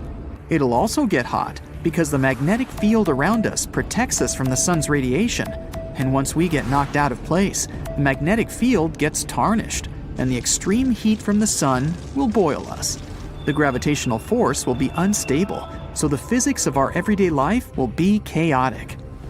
We'll have to wait 5 billion years from now when the sun turns into a red giant. It'll grow in size, eventually eating up Mercury and Venus. Chances are, Earth will also be on the menu. If Earth were to move only 900,000 miles closer to the sun, then it would be uninhabitable. It may seem like a lot, but it's only 4 times the distance between the Moon and Earth. Detecting the chemical composition of the sun rays in solar systems that are further away could help scientists find other Earth-like planets. Since the atmosphere around these planet-eating stars changes the chemical composition, we can detect which solar systems out there have had a calm past. The main thing we have to observe is if the planets have a healthy orbit cycle. With nothing else getting in the way, we can assume that the planet could follow the same steps as Earth did for humans to be here. But this process will take ages, since there are millions of nearby stars similar to our Sun. The odds of finding a planet similar to ours are near impossible at this rate. But if so, then there might be life on those planets. There will be no way of knowing if it's intelligent life, but they might have had the same evolutionary fate as us. About 8 billion inhabitants of planet Earth found out the same terrible news in one day. Someone saw it on TV. Others heard it on the phone while scrolling through social media or listening to music. Some witnessed this news in a dream while sleeping. Someone's voice said it in all languages to ensure everyone understood it. I have good news and bad news for you. Let's start with the bad news. You're all characters in YouTube videos in which your planet gets into a situation where the moon breaks in half. For the audience, it will be a hypothetical story, but for you, these events will become a reality. The good news is that I was joking. There's no good news. But don't worry, the apocalypse won't start on your planet. Maybe just a little bit. Have a nice day. At first, the entire population panics. Then, a few days later, everyone calms down. Maybe it was a mass hallucination, and the moon will be all right. But at this moment, scientists have discovered the danger. A colossal meteorite is flying towards us from the distant depths of space. This meteorite is super fast and pretty flat, but has sharp edges. Fortunately, it will miss the Earth by a few thousand miles, but the moon won't be that lucky. The meteorite flies through our Earth's only natural satellite directly in the middle. So it passes through the moon, sweeps past our planet, and flies away into distant space. At this moment, all people can't take their eyes off the moon. The meteorite cuts it perfectly in half, gently, clearly, painlessly. So, what shall we do now? Will the Earth survive this? Our satellite breaks into two equal parts, but fortunately, they don't fly away from each other. The moon's great gravity attracts them back like a magnet. Scientists are sure that the parts will connect in a couple of billion years, and the moon will become the same as it used to be. But the coolest thing is that people won't feel any changes. Everyone around the world will celebrate this good news. The voice was wrong. But then, another problem appears. A massive meteorite in the form of a shoe is flying from the deepest space to us. It enters our solar system and approaches the Earth at high speed. The space boot crashes into one half of the moon and then flies away. Now, the moon is definitely breaking into two parts. The first half remains in the same place. The second one is flying towards us. A small meteor shower begins on Earth because of the falling moon fragments, but it's not so bad. Most of these rocks are burning up in the atmosphere. But almost the entire split-off half is falling apart around the orbit of our planet. It forms a stone belt. Now the Earth is like Saturn. Rotating fragments destroy part of our artificial satellites. Communication and the internet work inconsistently. It takes people a couple of years to restore a stable connection. The International Space Station no longer exists. Luckily, all the astronauts managed to return to Earth before half the moon got to them. So, moon rocks are flying around the planet, and people see half the moon in the sky. Life doesn't change much for the first few days, but those who live on the coast of the seas and oceans notice the consequences. The moon used to influence the tides. It was flying around the Earth and made oceans take an oval shape. There were tides on the side where the moon was closer. There were ebbs on the opposite side. But now, this schedule is wrong.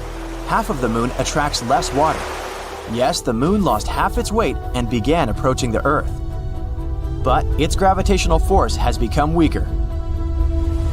Seabirds, many species of fish, sea turtles, and other coastal animals may not survive these changes. Their natural instincts associated with the moon help them determine the time for getting food, breeding, and flying south. For example, tiny turtles expect a strong tide in the morning. They run to the water, but the water doesn't reach them. Turtles can't hide in the ocean in time and become dinner for seagulls. Crabs can't lay eggs because the tide has started earlier than usual. Wolves go mad in the woods. They howl loudly every night and can't stop.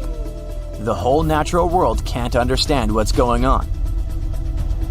The human body is also feeling some discomfort. Many people have low and high blood pressure, and some experience severe headaches. Half of the moon changes the entire ecosystem of the planet. Adapting to new conditions will take several tens, maybe hundreds of years. A couple of weeks pass, and people notice the days are now shorter.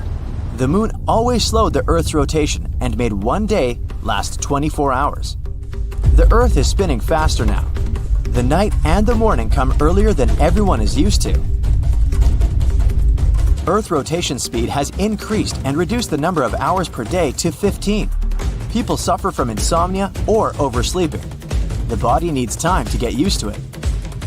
Work schedules are changing all over the world.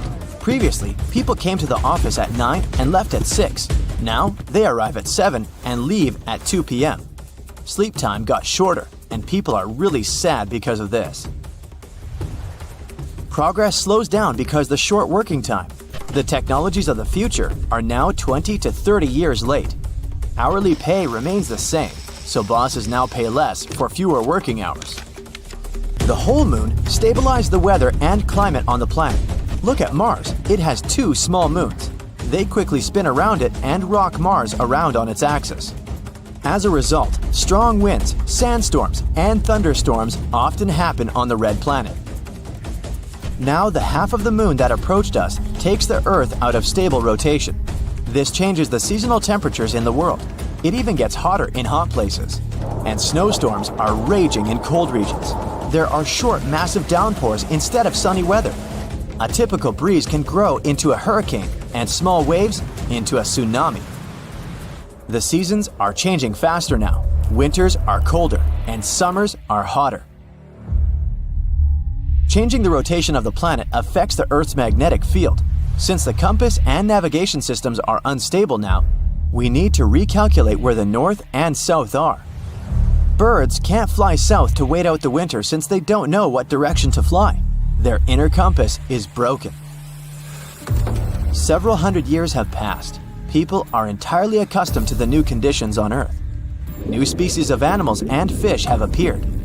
Birds can navigate the sky by the moon again. The planet's economy has been restored. Hourly wages have become higher. People now get enough sleep from 5 to 6 hours a day and work for 4 to 5 hours. The reduction of day and night has also affected the entertainment industry. Movies now last 1 hour. One episode of some TV series lasts 30 minutes. Life goes faster. An average person now lives to be 96 years old. In fact, the passage of time hasn't changed at all. Its calculus did. Several thousand years have passed. People look different now. Now they have big eyes that absorb more light. Half of the moon doesn't shine as bright as the whole thing, so the nights have become darker. It took the human eye a couple of thousand years to develop the ability to see clearly in this new dark. Animals need to navigate better in these conditions, so their eyes have become larger and more sensitive. During all this time, people have cleared the orbit of moon rocks. Several space stations fly around our planet. You're strapped in your seat in the vast open space with Earth behind you getting smaller and smaller. All around you are toggles and controls to keep the spacecraft intact. You and 2 other crew members are working hard at those controls. Out the window, you see some meteorites flying by and stars and planets out in the distance. You're about to be one of the first people to land on the moon after years of research and testing. You have to consider all the steps perfectly. Otherwise, you could face many complications, like crashing into a flying asteroid, or even being left in the vacuum of space without any way of getting on track. Research shows that around 1/3 of all moon landings faced many problems. Launching towards the moon requires a special rocket traveling at more than 25,000 miles per hour. And once in lunar orbit, the spacecraft can detach itself from the rocket and navigate its way to the surface of the moon and land. Sounds simple, right? Well, figuring out the math to land was the reason landing a human on the moon used to seem like a ridiculous idea. But scientists were able to pull it off by studying and observing the flight of helicopters. Unlike an airplane that needs velocity to take off, the large propellers on a helicopter give it a good push to fly around. It basically has to twirl with enough force to lift its own weight from the ground. With that in mind, we need to consider the gravitational force pulling everything down. On Earth, the force of gravity is 32 feet per second squared. On the moon, it's only 5 feet per second squared. So we got landing on Earth figured out for the most part, but what about landing on a surface that barely assists you in that? There had to be 3 steps, doing all the research and math needed for calculating the proper conditions, using a test vehicle to practice in, and using a flight simulator to imitate the conditions of the moon's atmosphere. Choppers weren't really good references for landing, since gravity is doing most of the work, and the spacecraft looks nothing like a helicopter. They needed to simulate a spaceship of only 5/6 the weight of it. Since the gravitational pull on the moon is weaker than on Earth, navigating it under these conditions is vital for when the real thing comes. The scientists of NASA decided to get a crane hangar to lift the spacecraft with cables while simulating the flight and landing. Kind of like stunt actors in a movie with cables attached to them for action fight scenes. But it still wasn't enough to determine if you could actually land properly on the moon without the safety cables to help you. They needed proper freedom. So it was back to the drawing board. They were about to throw in the towel until they came up with a brilliant idea to simulate the landing conditions on the moon by installing a sort of detachable jet fan into the bottom of the spacecraft to keep consistent thrust upwards. By doing this, they were able to create a scenario where the craft would be 5/6 of its weight on Earth and without the safety cables to hold it. But after many trials and errors, the only way to see if landing on the moon was possible was by actually doing it. So, being so far away from Earth, you and your team see the moon out your window. It's a lot bigger than it looks from Earth. Its surface fills up the entire window. But landing won't be a piece of cake. The spaceship has to orbit around the moon to determine the best time to land. And don't worry, that's why you have a team for that. It can take more than 24 hours to know when and where the perfect place to land is after performing various tests and measurements. And once you get the best calculations, the actual spaceship detaches from the orbiting one and makes its way downwards. This is where the helicopter physics come into play. A helicopter needs to tilt at least 5 degrees to move forward after ascending from the ground. Same for going backwards. But that's because we have gravity to assist it. Up above the moon, soaring through the vacuum of space, the ship would need to tilt at least 30 to 40 degrees to move forward. As soon as the ship reached a nice spot for landing, it would go back to 90 degrees and slowly land on the surface. As you get closer, you can see the moon's surface just a few feet away. This is the tricky part, but it's a success. The team back on Earth couldn't be happier. The crew members are also thrilled about what you've achieved. You put on your spacesuit and gear and climb down the ladder. You leave your first footprint on the moon and look out at the distance ahead of you. The Earth is just a little blue dot far away. You're able to bounce around in the near-zero gravity. Now, that's what I call moonwalking. After spending much time on the moon, it's time to head back. Neil Armstrong, the first man to step on the moon, spent only about 2.5 hours on its surface before returning. But, oh no, you forgot the keys inside the ship and now you're stranded. Nah, just kidding. Although it would have made a good plot twist. You get back and launch the spacecraft back into orbit to reunite with the other ship above you. And once you've reattached, you exit the moon's orbit and head back to Earth. By sending humans to the moon consistently, the next big step can be achieved by landing on Mars. The famous exploration rover Curiosity traveled around the surface of Mars and gathered information needed for humans to land there. And NASA is aiming to have the first humans up there after 2030. The journey will be hundreds of times harder than the one towards the moon, but many scientific questions will be answered once it happens. Humans may be able to gather some of the natural resources there and even build outposts and colonies. There are endless possibilities as well as challenges. The journey from the Earth to the Moon is around 250,000 miles. Mars is around 35 million miles away. There could be a possibility of a new human outpost station on Mars, building a new society of scientists and engineers to make the most out of the conditions. It would be completely self-sufficient, providing proper ways for farming and agriculture. And by having humans on Mars for so long, scientists can properly understand the planet. But to understand how the human body responds to deep space environment, we'd have to have a lot of practice before getting that ticket to Mars. The closest experience of having a colony in the middle of nowhere is the Amundsen Scott Station on the South Pole. It's designed to withstand all the harsh conditions of the freezing dry cold. Being at the bottom of the world can be pretty stressful without proper practice. The journey may not be as far as Mars or the Moon, but being on the South Pole is like arriving on a whole new planet. The station itself is equipped to provide the proper conditions everyone needs to be comfortable. Besides the strong heating system, the station has a recreational room for sports and music, a library, a lounge, and even a greenhouse to grow all the right veggies and fruits. In fact, the greenhouse is the only way you'd get to feel like you're in a rainforest.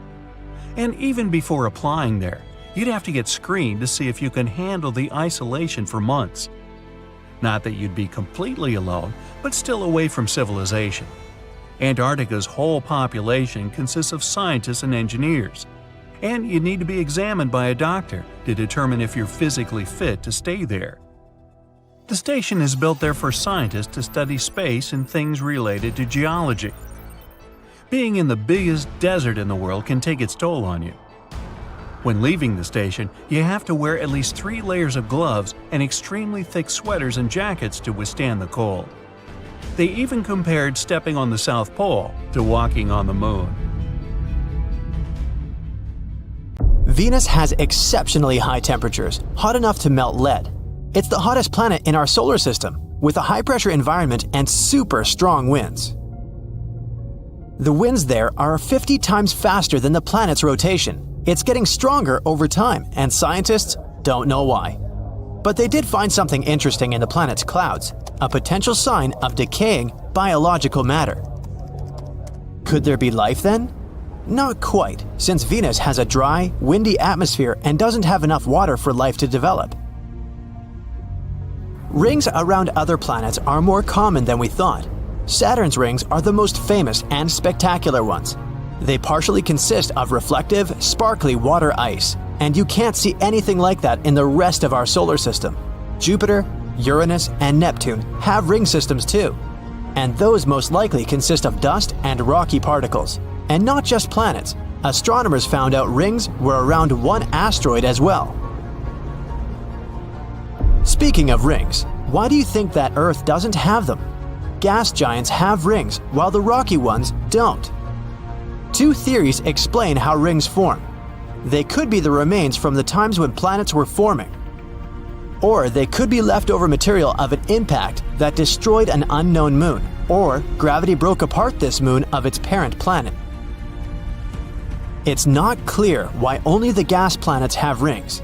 They formed in the outer area of our solar system, while rocky planets only in its inner circles. May be a good clue. Maybe these inner rocky planets had just better protection from strong impacts that could have formed rings. Also, there are more moons in the outer solar system, and there are more rings there. Another thing may be that bigger planets have a bigger volume, so a ring system can remain stable there. Some theories even say that Earth used to have a ring system. A long time ago, our planet collided with a Mars-sized object, which most likely resulted in a dense ring of particles and debris. But our story was a bit different than the outer planets, and those rings probably combined and formed the Moon. Do we know the shape of the universe? Einstein had a theory of general relativity. It said that the universe could be in one of these 3 forms: closed like a sphere, open like a saddle, or flat like a piece of paper. Its shape determines whether it's infinite or not, and whether it will expand forever or maybe collapse at some point. The shape of the universe depends on its density and rate of expansion. One of the best ways to determine its shape is to use something called the cosmic microwave background. It's the relic afterglow, something that's left of the Big Bang. Sound waves that were moving through the universe in its early stages produced quite small spatial variations in the temperature of its faint light. The result of these studies showed that the universe probably expands in all directions, which means it's flat. How come our sun is hot while the moon is cold? The sun gives off heat because its core is extremely hot. In there, the pressure is pretty high. The hydrogen turns into helium. That's how the sun creates light and heat. The solar light and heat are enough to light up our days on Earth, as well as support life here, even though the Sun is around 93 million miles away from us. The Moon is not hot because it doesn't have an atmosphere, so it can't absorb sunlight as our planet does. Its surface gets very hot in the daytime, about 210 degrees Fahrenheit, but since there's no atmosphere, the temperature drops extremely during the night to negative 279 degrees Fahrenheit. The Sun is hot, no doubt there, but the space around it is very cold. Heat is the energy objects store inside of it. Temperature is how we measure if something is hot or cold. So when you transfer heat to certain objects, its temperature goes up. Take it away, and the temperature goes down. You can transfer heat in 3 different ways: convection, conduction, and radiation. Convection works within gases and liquids, and conduction is for solids. The temperature only affects matter. Space doesn't have enough particles. It's nearly a complete vacuum, which means transferring heat is not effective. The only way to do it is through radiation. When the heat coming from the Sun falls on an object in the form of radiation, the atoms that make up that object will absorb energy. This energy moves the atoms and makes them produce heat throughout this process. In space, temperatures of the objects stay the same for a long time. Cold objects stay cold, and hot ones stay hot. If you place anything outside of the Earth's atmosphere and expose it to direct sunlight, the Sun will heat it to about 250 degrees Fahrenheit. Objects in outer space that surround our planet and don't receive sunlight directly are at 50 degrees Fahrenheit. The temperature is like this because there are molecules that escape our atmosphere, so the Sun heats them. We used to think that water was really rare in space, but now we know there's water ice across our entire solar system. For starters, you can usually find water on asteroids and comets. It's also in craters on Mercury and the Moon that are in permanent shadows. On Mars, you'd find ice at its poles, under the surface dust and in frost. It might not be enough to support human colonies up there, but it's still something. Some other bodies in our solar system also contain ice, like the dwarf planet Ceres and one of Saturn's moons. Europa, one of Jupiter's moons, could be one of the most likely candidates we know about that could contain life. It probably has an entire ocean under its frozen and cracked surface. It could have twice as much water as all oceans on our planet together. Titan, the biggest of Saturn's moons, also has a liquid cycle, but it's not water. Its cycle moves materials between the surface and the atmosphere. At first, it sounds like the water cycle we have on Earth. But immense lakes on Titan are filled with ethane and methane. There's a chance they're over a layer of water.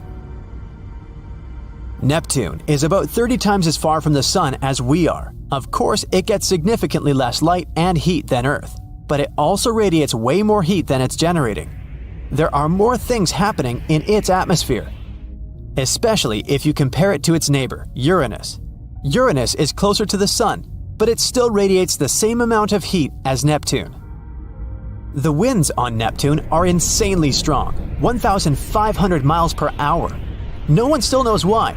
It could be a gravitational contraction, energy coming from its core, or the Sun. I hope we'll eventually find out. Can you imagine hot ice? It exists just 33 light-years away from us, on one exoplanet. This planet consists of different water elements and they form burning ice. The ice there is solid because of pressure, but the surface temperatures are extreme and go up to 570 degrees Fahrenheit. That's how the water stays super hot and comes off as steam. Picture putting ice in your coffee when you want to heat it up. When you stargaze, it's almost like you're looking into the past. Stars are really far away, and it takes longer for their light to reach our planet. So it's possible some of them have already run out of fuel and aren't alive anymore. The Pillars of Creation are a good example. This is part of a region 7,000 light-years away from us called the Eagle Nebula.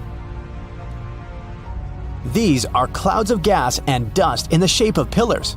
Scientists first discovered it in 1995, but in reality, a supernova explosion destroyed these pillars that were at least 6,000 years ago. So, the 1995 image shows these pillars from 7,000 years ago. Mars has the biggest volcano in the solar system that we know of so far. It's bigger than the whole state of Hawaii, and 100 times larger than the biggest volcano on Earth. The red planet seems so quiet, but once upon a time, large volcanoes dominated its surface. Volcanoes on the red planet can probably grow so big because gravity there is a lot weaker than down on Earth.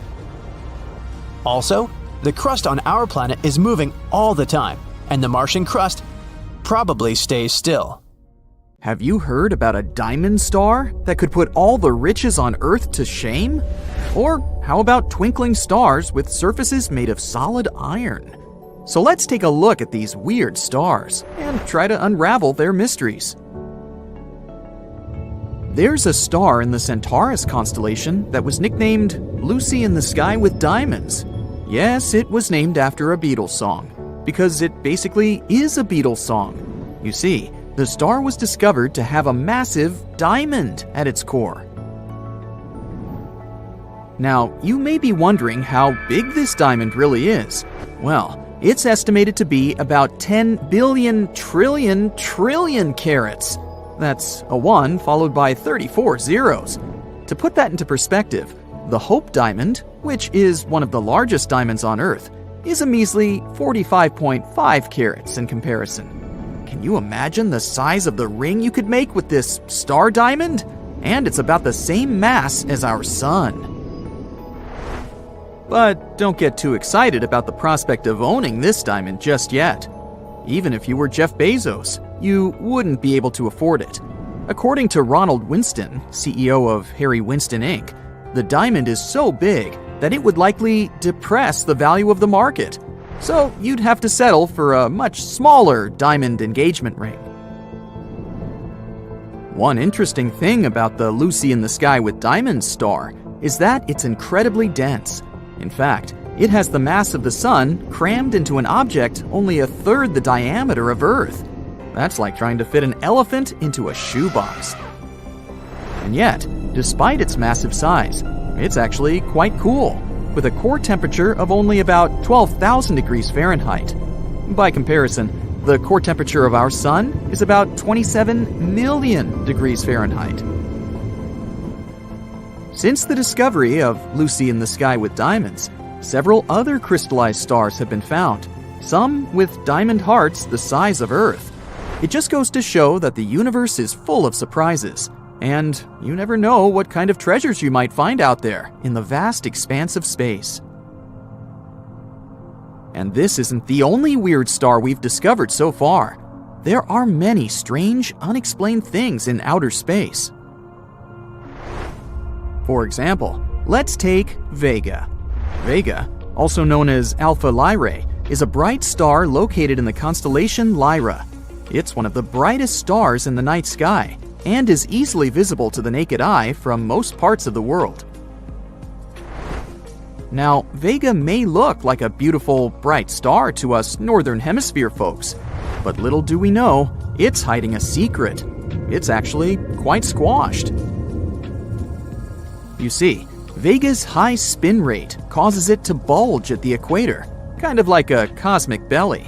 It rotates once every 12.5 hours, which is pretty fast for a star, and it throws material out around its waistline. It's almost like the star is hula hooping. This material is further from the center of the star, so it experiences less gravity, causing it to cool and darken, leading to a gravity darkening effect. So Vega is basically a cosmic fitness guru's worst nightmare. Although for us stargazers, it still looks round because we're looking at it from Earth's pole end. However, if we saw it from a different angle, we'd get a very different view. One that might make us wonder if Vega has been sneaking some cosmic donuts behind our backs. But while we might joke about its equatorial waistline, there's no denying that Vega is still one of the brightest and most fascinating stars in our galaxy. But if you want something actually bright, then how about a supernova? Supernovas are giant space booms that occur when stars reach the end of their life cycle. It's like the grand finale of a fireworks show, but on a cosmic scale. They release more energy in a few seconds than our sun will produce in its entire lifetime. And this is exactly what happened to the next star of our show. This celestial object with a weird name, IPFT 14HLS. But there's a catch. It isn't your average supernova.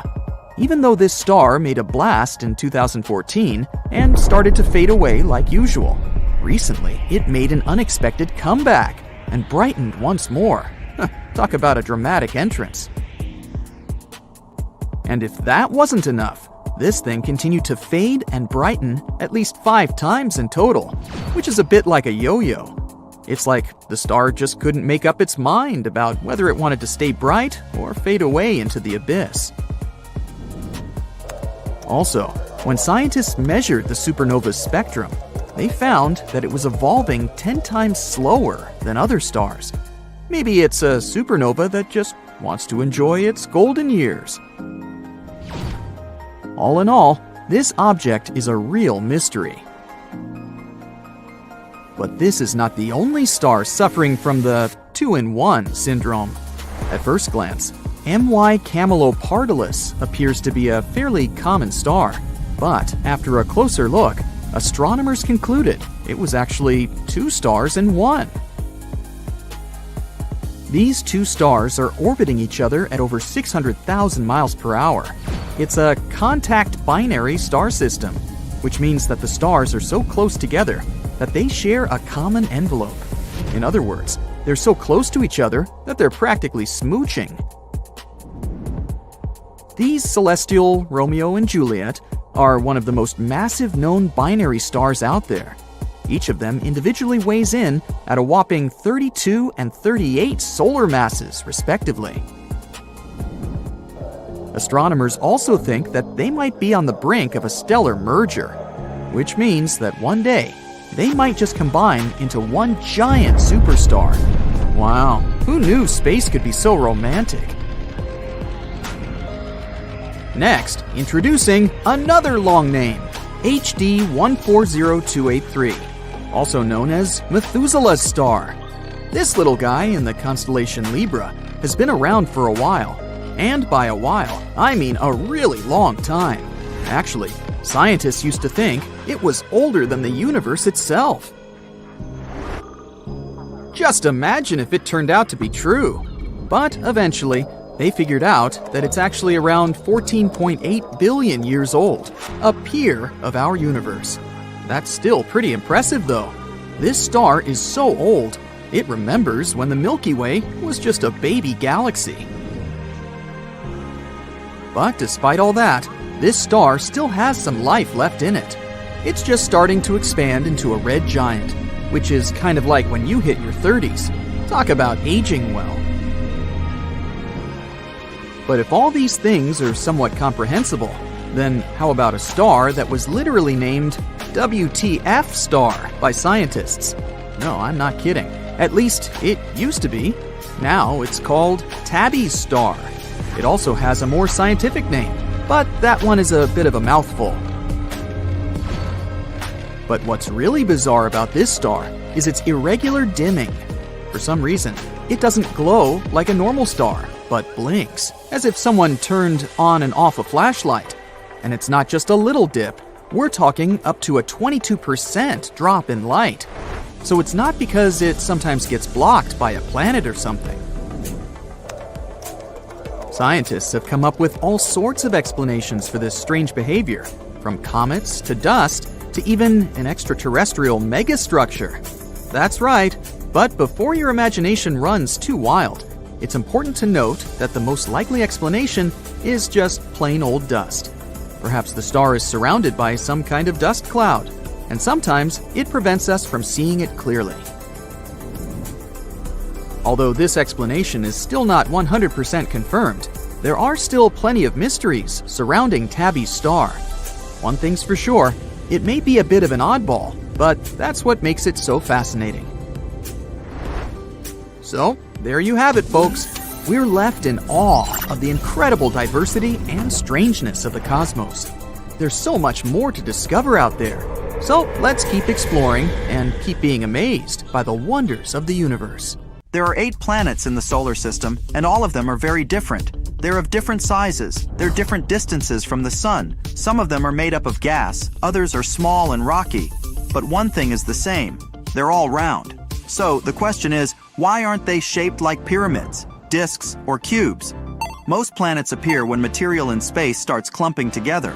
After some time, a planet accumulates enough stuff to develop powerful gravity. And gravity is what keeps things together in space. Now, a planet's gravity pulls with the same amount of force from all sides. That's why the overall shape of planets is a sphere. But is it necessary for a planet to be shaped like a sphere? Could, for example, a donut-shaped planet exist out there? According to the laws of physics, it's possible. But such a planet is very unlikely to appear naturally. Plus, it's not clear if toroid planets could be stable. Anyway, let's imagine what our life would be like if our Earth was shaped like a donut. It would most likely have the same position relative to the sun, as well as the same axial tilt. People would still be able to send rockets to space, but they would only do it at the equator of the donut. It would be the best place to break free of our planet's gravitational clutches. Now, gravity would be a bit messed up on this donut-shaped Earth, and your weight would depend on where exactly you are on the planet. In some places, your weight could be up to 3 times smaller than usual. Our regular round Earth has surface gravity equal to 1g, but the surface gravity on the donut Earth would be 0.65 g along the poles and a mere 0.3 g at the equator. Walking there would feel like walking on the surface of Mars. But even though the donut-shaped Earth would have weaker gravity, the planet would still be trying to collapse in on itself. In other words, it would constantly fight the urge to become sphere-shaped. To avoid changing its shape, our planet would have to spin much faster than it does now. This way, centrifugal forces would keep the hole in the donut intact. But this super-fast rotation would influence the length of a day on Earth. It would only last 2 hours and 50 minutes. Or if we decided to stick to a good old 24-hour-long day, we'd have at least 8 sunrises and sunsets a day. So, we'd have to adapt to working throughout days and nights and sleeping while it's still light outside. It would definitely mess with our biological clock. But it would be even worse for animals whose lives are mostly synced to the patterns of the moon and the sun. They migrate, hunt, and breed based on these patterns. Speaking of the moon, what would happen to the natural satellite of the donut-shaped Earth? Well, we'd still have it. That's the good news. But it would probably be pulled toward the hole and keep bobbing up and down in the middle of our planet. On the other hand, it might get affected by the gravity produced by the planet's outer edges and move around Earth following a figure-8 orbit. But there's also some bad news. Any of these orbits would affect tides on Earth, wreaking havoc on the planet. Oceans would have unstable water levels, and people would be unable to build coastal cities. It's hard to predict in which regions people would live on the donut-shaped Earth. Most likely the donut hole would be lined with mountains, larger than anything we have on our planet today. But if you decided to live on the edge of the donut-shaped Earth, you'd enjoy awesome views every day. The history of the donut-shaped Earth would also be different. Humans would never cross the ocean. They would develop separately on different continents. On the bright side, no areas of the planet would be too extreme for people to survive, so there wouldn't be any mass extinctions. We've never sneaked a peek beyond the edge of the observable universe. What lies there? If we managed to get there, would we find another universe? What if the universe we live in is just one of billions of trillions of other universes? I'm talking about the concept of a multiverse now. Look, there's this idea of parallel universes. Let's take one of them. It looks exactly the same as our universe, and still, some details differ. Maybe instead of becoming a doctor, you chose to start a music band there. Maybe one infamous asteroid changed its trajectory, and dinos are still roaming Earth in that universe. But the multiverse theory takes it all one step further. Those who believe in it state that there might be countless realities. According to this theory, we live in a bubble that is just one of many other bubbles, which I guess looks like bath foam. These bubbles constantly bob up and vanish. Multiverses are described by a few scientific theories, which mention various possible scenarios, from separate universes that keep springing into existence all the time, to regions of space that are in different planes than our home universe. But there's one thing these theories agree upon. All of them suggest that the space and time we observe is not the only reality. You see, it's impossible to explain all the quirks of our universe if it's the only one to exist. So it's either inventing newer theories that can throw light on certain properties of our universe, or accepting the fact that we're living in just one of many, many universes, all of which are different. One of the most widely known multiverse theories is called inflationary cosmology. This is the idea that right after the Big Bang, the universe expanded rapidly and exponentially. Indeed, cosmic inflation does explain lots of the properties of the universe we observe. For example, the distribution of galaxies. When this theory was suggested for the first time, it was perceived as a piece of science fiction. But it can indeed explain tons of interesting features of the world we live in. So with time, people started taking it seriously. Now, the theory states that inflation might happen again and again, maybe even infinitely. And this could create constellations of bubble universes. Of course, none of these bubbles will have the same properties as ours. There may easily be places where physics as we know it doesn't exist. But even though some of these universes might look like ours, they all lie beyond the realm we can observe directly. Another theory, called the many worlds interpretation, claims that there might be multiple branching timelines, or alternative realities. And in each of those realities, our decisions play out differently, which also means very different outcomes. At the same time, the only reality you can perceive is the one where you live. If it's true, then the question is, where are all those other universes? Well, they most likely all overlap in dimensions we absolutely can't access. And at the moment, it's not possible to travel between universes. But who knows? Maybe a few thousand years later, people will not only find a way to prove that parallel universes exist, but also invent a method to hop from one of them to another. Unfortunately, so far, there's no solid evidence that multiverses exist. All the proof we've got today is purely theoretical. Some experts even argue that it could be an unbelievable cosmic coincidence that the Big Bang created such a perfectly balanced universe as ours. Or, if parallel universes do exist, we might have just inhabited the one that had all the right conditions for our survival. It's still unclear whether the multiverse theory is even testable. Perhaps we just haven't thought of the right tests yet. Now, I've got one scary thought for you to consider. What if, at one point, you stopped existing in your home universe, the one you were born into? What if your consciousness was transported to a parallel universe, where you're now watching this video? Think of this.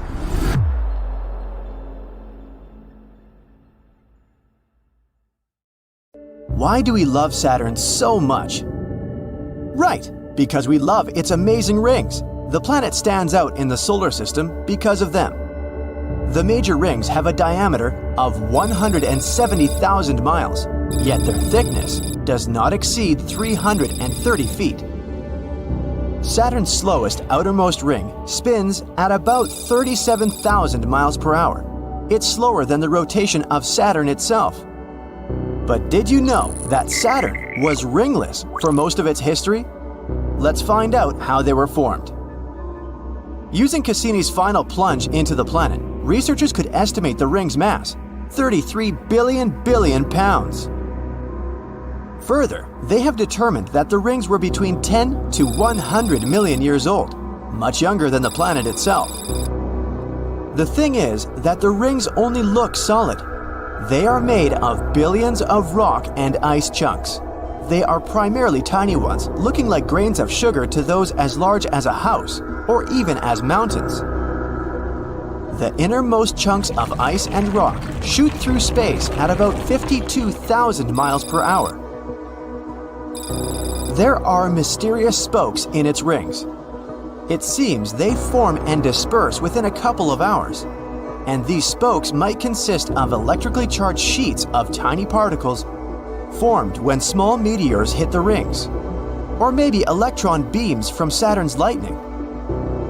One theory says Saturn's rings have formed all that extra material that remained after Saturn began, which is a material that couldn't create a moon. There's also a theory that says there was Theia, a Mars-sized planet that collided with Earth about 4.5 billion years ago. Lighter crust parts ended up in space during the impact, whereas its denser core stayed behind. But in the case of Saturn, all that debris perhaps didn't put a new moon together, but it formed rings many people today recognize this planet for. Another theory is that rings formed from dust and debris of a moon that ended up destroyed by this big impact, maybe by an asteroid or comet. Or perhaps the rings are there because once a moon fell apart because of the tidal forces coming from its parent planet itself. If these rings formed at the same period as Saturn did, they would have had more than 4 billion years to collect a bit of debris and dirt coming from micrometeorite collisions. But these rings mainly consist of water ice, no dirt at all, which means they're younger than expected. And the nature of this ring system tells us a thing or two about Saturn's fuzzy inside. Fuzzy means its core is like sludge. The helium and hydrogen in Saturn mix with more and more rock and ice over time the closer you go to the planet's core. It's similar to what you see in our oceans. The deeper you go, the level of saltiness increases. But the rings may disappear in the far future. Rings are generally more common than we think. Jupiter, Uranus, and Neptune all have their own ring system. But not every planet has the same ones. Saturn has a fascinating halo, and definitely the most spectacular rings, true. Others mostly have rings made of dust and rocky particles, and not just planets. Other space bodies can have rings, like the asteroid called Chariklo. But even though the gas giants of our solar system have rings, rocky or so-called terrestrial ones don't. And one theory says it might have been that way because gas planets in the outer area of the solar system protected those rocky ones that formed in the inner solar system from all those collisions that possibly could have formed rings around them. Or it could be because gas giants are way bigger and their enormous volume allows them to have a ring system that can remain stable. And what if Earth had rings in the past too? Maybe in the time of the big collision when our moon could have been formed. Now to some more cool things happening in our solar system. Pluto, a tiny dwarf planet at the edge of our solar system, also the one we used to call a planet, has a pretty bizarre atmosphere. No one expected to see a haze there go as high as 1,000 miles. That means it rises higher above the surface of the atmosphere of our home planet. And the atmosphere on Pluto has around 20 layers. They're more compact and way cooler than scientists expected, and tons of nitrogen gas escape Pluto by the hour. But the dwarf planet still finds a way to constantly create new supplies of all the nitrogen it had lost. One theory says it probably produces these supplies through geological activity. Our moon is pretty peaceful, but that's not something we can say for Io, one of Jupiter's moons. This one has hundreds of volcanoes. It's the moon with the most volcanic activity in our solar system.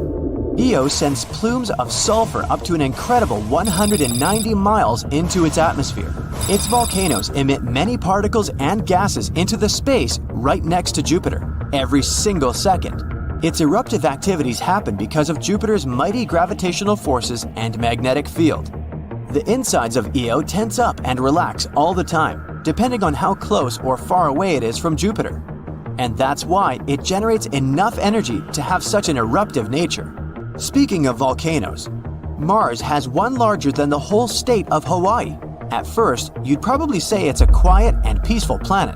But once upon a time, enormous volcanoes dominated its surface. Yup, that includes a well-known Olympus Mons, the largest volcano ever found in our entire solar system, 374 miles across, comparable to the size of Arizona. Olympus Mons is 16 miles high, 3 times the height of our tallest mountain, Mount Everest. And by its volume, this volcano is 100 times bigger than the largest one on Earth. Mars can have such big volcanoes because its gravity is significantly weaker than the one on our home planet. Also, the crust on Earth moves all the time, unlike the Martian crust. Do you know how the Hawaiian Islands formed? A hot spot in the mantle created a chain of volcanoes in the crust floating above it. A Martian volcano may grow bigger because its surface isn't moving, so a volcano could build up for a longer time in just one spot. Miranda is one of the most bizarre moons in the outer part of our solar system. It's a shadowy moon that orbits Uranus with many craters, sharp ridges, and similar disruptions on its surface. Usually, this type of relief tells a certain area used to have a lot of volcanic activities. But that wasn't the case with Miranda. Also, this moon is way too small to generate tectonic activities, another element that could form this type of surface. One theory says the gravitational force from Uranus could have caused the push-pull action, something that made all these bumps on Miranda's surface. We'll have to send another spacecraft to find out what was happening there. We are all made of stardust. 97% of atoms we're made of are the same as the material our galaxy consists of. The building blocks of life is a term we use for a group of elements that are vital for life on Earth. And stars have these elements too, but in different proportions. For instance, we are 65% oxygen by our mass, whereas elements we measure in space, like the spectra of stars, have less than 1% of oxygen. So, Mercury is already the smallest in our solar system in the planet category, excluding some other bodies like the dwarf planet Pluto. And now it looks like it's still shrinking. It's the second densest after our planet, but it's getting denser over time. Researchers thought the Earth was the only planet in our solar system with tectonic activities for a long time. And now we know Mercury is tectonically active too. Messenger spacecraft managed to map the whole planet. Scientists realized the planet is full of fault scarps, some cliff-like landforms. Since these are relatively small, they're probably young, and Mercury is still contracting even 4.5 billion years after our solar system was formed. Now, let's pretend that humanity faces a huge threat from outer space. So we'll imagine that a giant planet-eating octopus comes to our solar system to eat Venus, Mars, Earth, Jupiter, and other planets, except Saturn. Therefore, people decide to move to the big planet with giant rings. Fortunately, they already have cool technologies that allow them to make such trips. So we get into giant ships, take off, and fly to Saturn. Life on the planet itself is impossible because it has no solid ground. The ship won't be able to land there. This is a giant gas ball that is 9 times wider than Earth. To compare their sizes, look at a 5-cent coin and a baseball. And the planet's atmosphere consists mainly of hydrogen and helium. So if the ship starts to land, it'll never reach solid ground. And the lower it goes, the higher the pressure it will experience. Eventually, the ship will just be crushed. Therefore, we have only one choice: the rings of Saturn. They're made up of giant, medium-sized, and tiny particles of ice and rock flying around the gas giant at tremendous speed. They were formed from comets flying by. Saturn's gravity knocked these celestial bodies off their course and crushed them with its pressure. Fragments of these comets began to accumulate around Saturn, forming rings. Now, some of these particles fly faster, some are slower. The closest to the planet is the D ring. It's followed by rings C and B. Then there's a large gap called Cassini division. Rings A, F, G, and E come after. This classification is very convenient for creating a ring map. So people approach the rings, but don't dare to land on them. First, they send test capsules with robots to scout the area. The robots choose a suitable location on the E ring. In fact, the distance between the rocks is quite large, and the ship can easily fly there. There are tiny particles, huge rocks the size of houses, and comets the size of a whole mountain. The first robot flies up to a large rock at high speed. At this moment, a baseball-sized stone pierces the robot's body. Another robot gets smashed between 2 colliding boulders. The third robot gets caught in a rain of sharp icicles and breaks. People have big engineering workshops on their ships, so they build new capsules and new robots. This time they're made of more durable materials, so the robots reach a big rock again. A few particles crash into them, but don't break through the armor. The machine set up a small station on a flying rock where people can live. But after a couple of hours, a big chunk of asteroid smashes the station. Well, seems like we need another strategy. Giant ships scan the entire area of the E-ring and calculate the trajectories of billions of stones.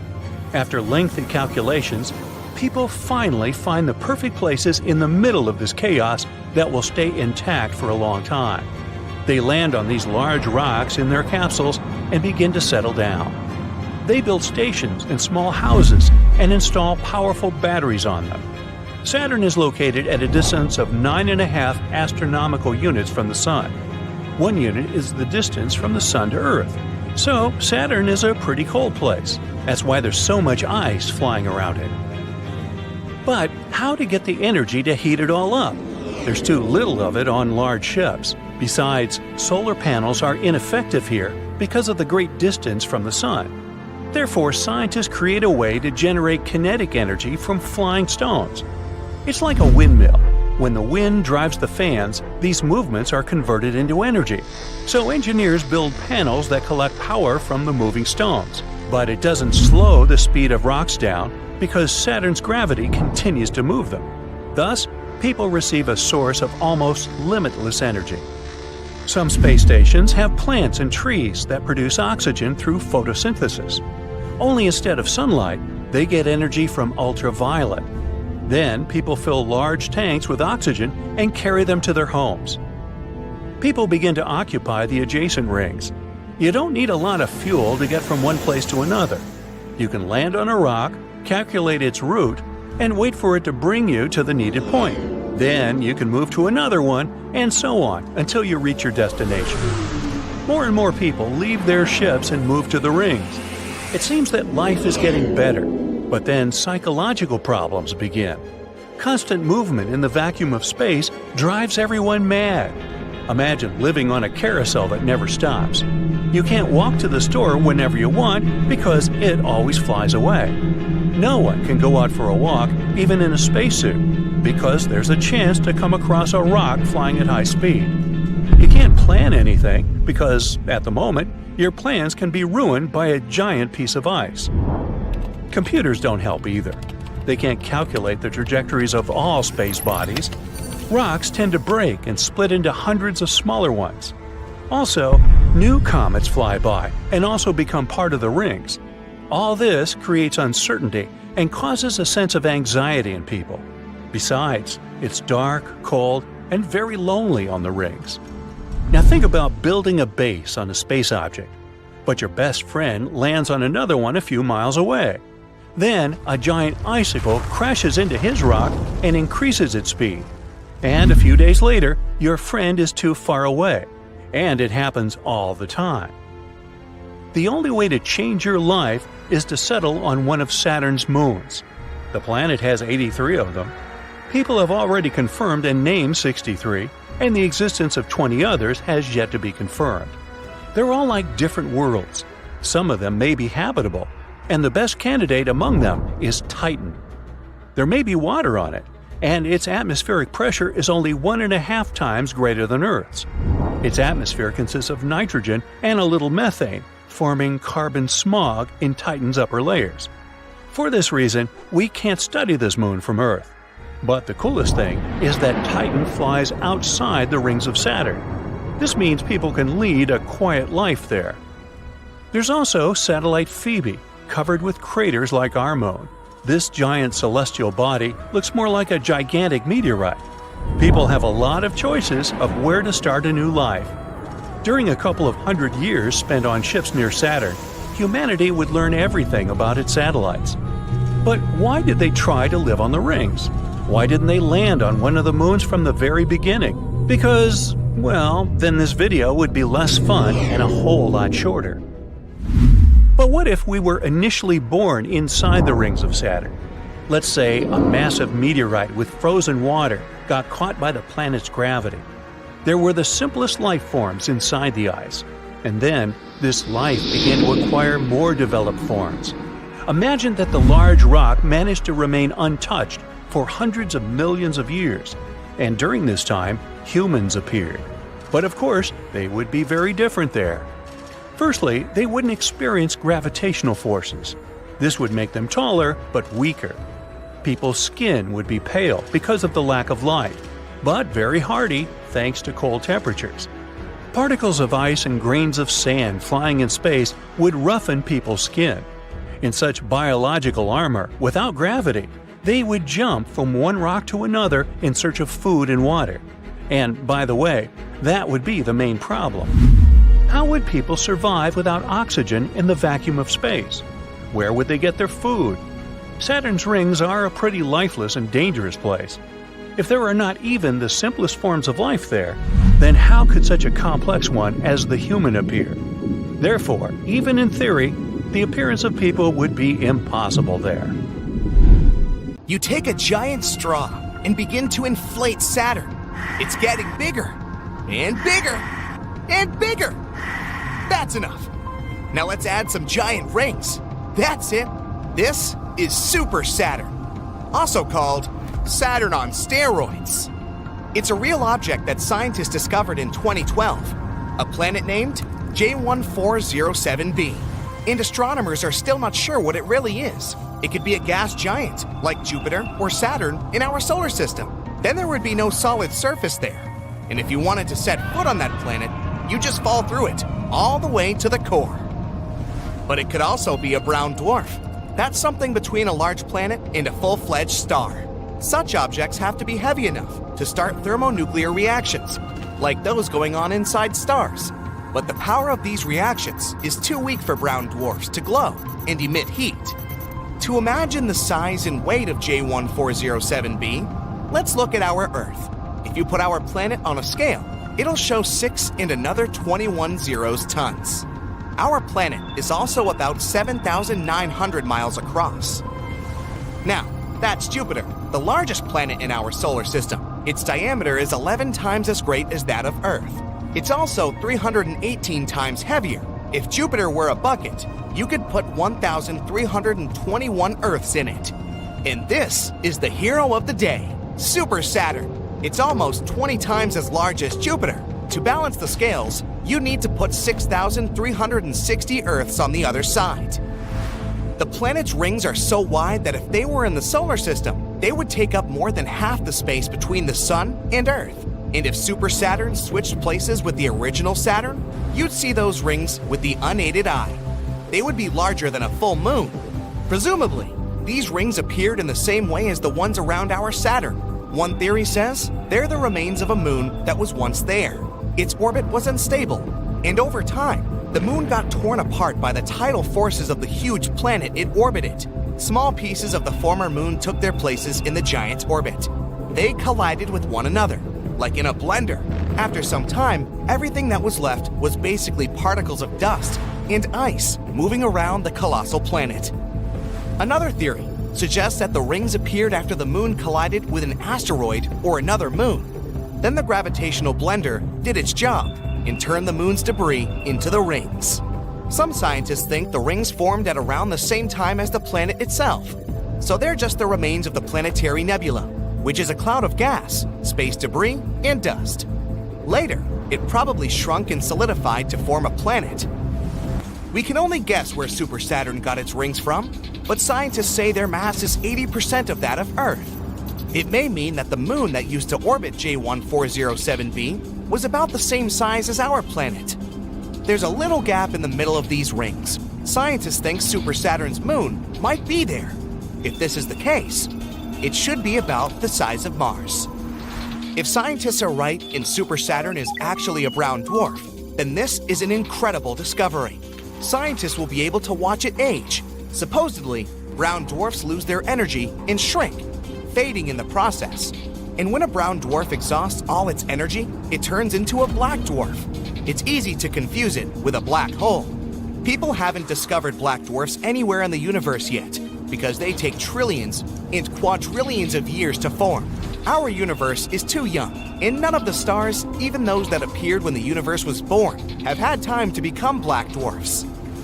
One of the oldest objects in the universe is the white dwarf, with a pretty long name, WD0346+246. It's about 11 to 12 billion years old and half as cold as our sun, and it's still cooling.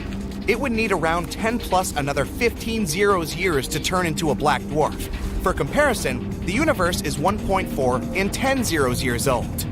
Scientists believe that a black dwarf will exist for about 10 plus 25 zeros years, feeding on dark matter. After that, its protons, the smallest particles of matter, will begin to decay. And then, the black dwarf will simply evaporate. That will take another 10 plus 49 zeros years. But if the protons remain intact, a much more interesting scenario will await the black dwarf.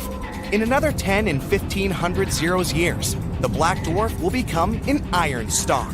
It's essentially just a cannonball in space. The iron sphere will exist billions of times longer than our entire universe has existed, until it suddenly turns into a black hole.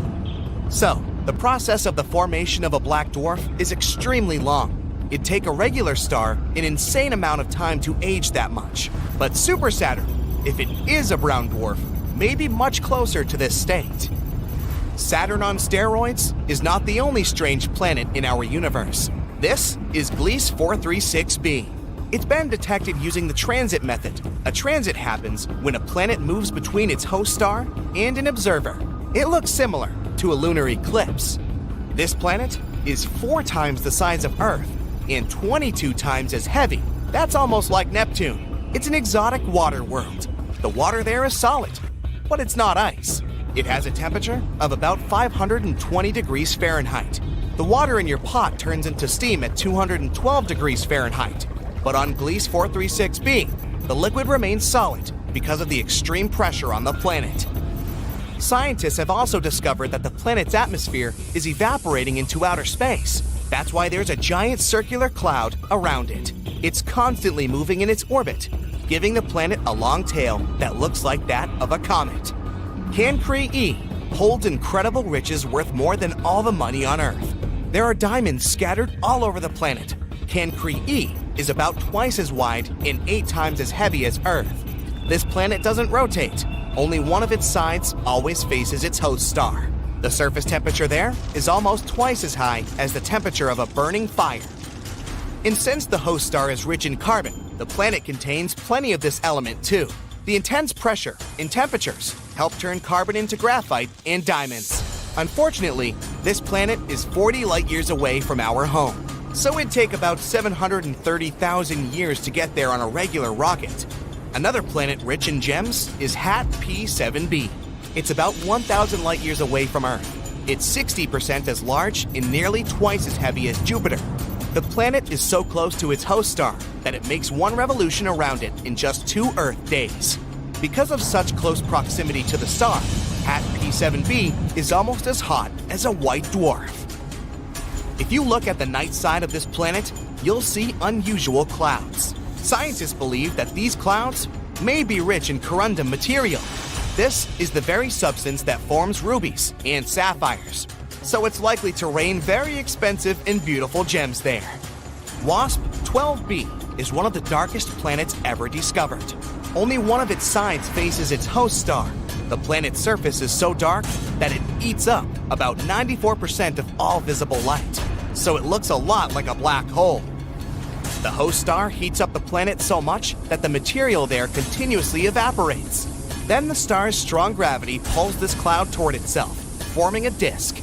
But TRES-2b is the champion.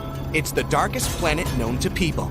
It absorbs 99% of the light coming from its star, which means it consumes more light than a piece of coal. 1% of the remaining light looks red as it gets reflected by this gas giant. From afar, this planet looks very evil. One of the oldest planets in the universe is PSR B1620 26b. It's about 12.7 billion years old. This means that it formed about 1 billion years after the Big Bang. The planet is so old that its 2 host stars have had time to evolve. One is a white dwarf. The other is a pulsar that makes almost 100 revolutions per second. Sunrises on this planet must be stunning. Right now, this star system is moving toward a dense cluster of stars. This is likely to lead to a stellar collision, so the fate of this planet is unknown. Kepler 438b is one of the most Earth-like planets. It's only 12% larger and is in the habitable zone of its host star, not too close and not too far away. It's a sweet spot where water doesn't evaporate because of the heat and doesn't turn into ice because of the cold. This planet might host life on its surface. In the future, it may also become a new home for humanity. but it would take people about 470 years to get to this planet, even if we traveled at the speed of light, which is impossible due to the laws of physics. In the vast abyss of the cosmos, amidst the stellar tapestry, lies the Milky Way, not just a river of stars, but our very abode. Envision a gargantuan pinwheel spanning eons, rotating in the void of space, a place born from time's earliest whispers, around 14 billion years ago, a dominion of starlight, nebulae, and cosmic wonders, housing not just celestial bodies but stories, yours, mine, and even that untidy child from down the lane. Picture a canvas so wide, taking 100 millennia for a beam of light to traverse. Within it, our sun, a mere speck, takes 250 million years to complete its cosmic marathon around the galaxy's heart. And when night graces our world, those myriad twinkling eyes above, most are part of the Milky Way's sprawling limbs. This river of starlight was once an enigma to our ancestors, a milky stroke across the heavens, hence the galaxy's poetic name. But hold your breath for a twist in the tale. From the heart of this stellar expanse, a curious signal emanates. Like the dots and dashes of Morse code, there exists a mysterious message, perhaps a celestial whisper. Decades past, we spotted gigantic tendrils hanging ominously close to the enigmatic Sagittarius A*, our galaxy's heart, harboring a monstrous black hole. Recent revelations have unveiled new tendrils, puzzlingly shorter, their orientations odd, reminiscent of spokes radiating from a wheel's hub. Though the tendrils share common traits, their origins are believed to differ. Towering vertical ones pierce the cosmos, while the horizontal siblings evoke Morse code's eloquence, the former magnetic, while the latter exudes thermal warmth. These baffling phenomena, though celestial in scale, may help unveil the secrets of our galaxy's central black hole. Yet, the mysteries don't end there. From the depths came another signal, frequent pulsations, unlike any celestial body we know. Its origin? Ambiguous. Some speculated to be remnants of a collapsed star, while others pondered the existence of an entirely unknown celestial object. And as if the galaxy wasn't enigmatic enough, a new conundrum arises. Our gamma-ray telescope unveiled an intense glow from the Milky Way's core. For a decade, this luminescence baffled minds. Is it the cataclysmic destruction of elusive dark matter? Or is it the dance of millisecond pulsars, neutron stars spinning at unimaginable speeds? Debates rage, with the pulsars being prime suspects, yet skepticism abounds. Some postulate it could be due to cosmic interactions, while others question the peculiar spherical congregation of these pulsars. The galaxy, with all its grandeur, remains a labyrinth of riddles. All we can do is persist in our quest, diving deeper into the enigma that is our celestial home. Within this vast cosmic theater, every revelation begets more questions, and every answer we unearth draws us further into an intricate dance of wonder and uncertainty. Each star, each pulsar, every tendril is not just a point of light or a phenomenon, but a chapter in the grand tale of our universe. We, as humble residents of this Milky Way, are constantly driven by an insatiable curiosity. With every tool we forge and every telescope we peer through, we seek to understand our place in the vastness, to decipher the messages encoded in the fabric of space and time. These mysteries, from the Morse code-like tendrils to the inexplicable gamma rays, are beckoning calls for humanity.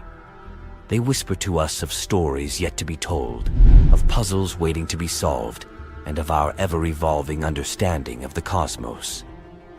In the face of these revelations, we are reminded of how much there is still to learn. And yet, with every discovery, we inch closer to understanding the intricate ballet of the universe.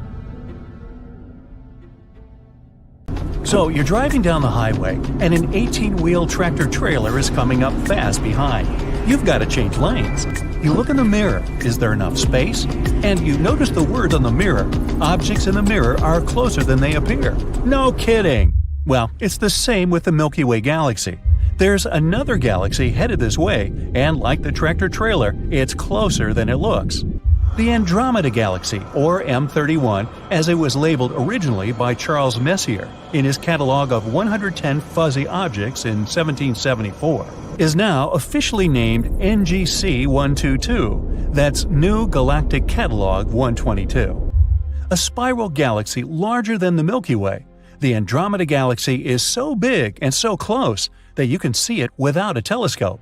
In fact, it appears with the unaided eye half as wide as the Moon. It's estimated that the Andromeda Galaxy contains 1 trillion stars, compared with the Milky Way's estimated 300 to 400 billion measly stars. To see the Andromeda Galaxy, you must allow your eyes to become dark adapted. This might take about 10 minutes while your pupils dilate to take in as much light as possible. M31 is best seen from late summer through winter, when the great square of Pegasus the Winged Horse is overhead. Draw a line across the great square diagonally upwards from the lower corner star, then go a little further beyond the square. There it is, but you still won't be able to see how big it is unless you peek at it from the corners of your eyes. If you stare straight at it, the galaxy will tend to fade away.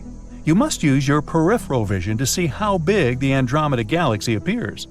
Peripheral vision, or averted vision, allows you to see light more sensitively at night, but without color.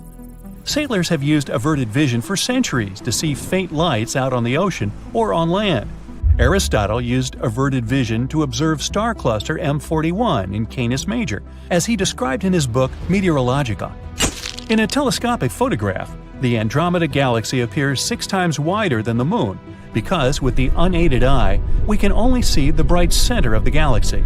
A telescopic photograph shows how massive M31's spiral arms really are. And this beast of a galaxy is headed our way. We are looking at a future massive collision of galaxies of, well, galactic proportions. When that happens, humanity may need to relocate to another galaxy to inhabit. Perhaps we'll go to the Pinwheel Galaxy in the asterism of the Big Dipper. How do we know the Andromeda Galaxy is moving towards us?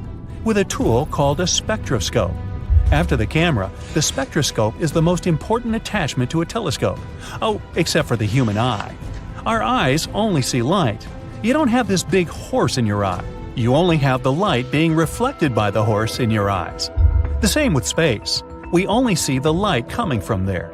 So, if we are going to understand space, we need to understand light. And that was not an easy task for astronomers of the 19th century.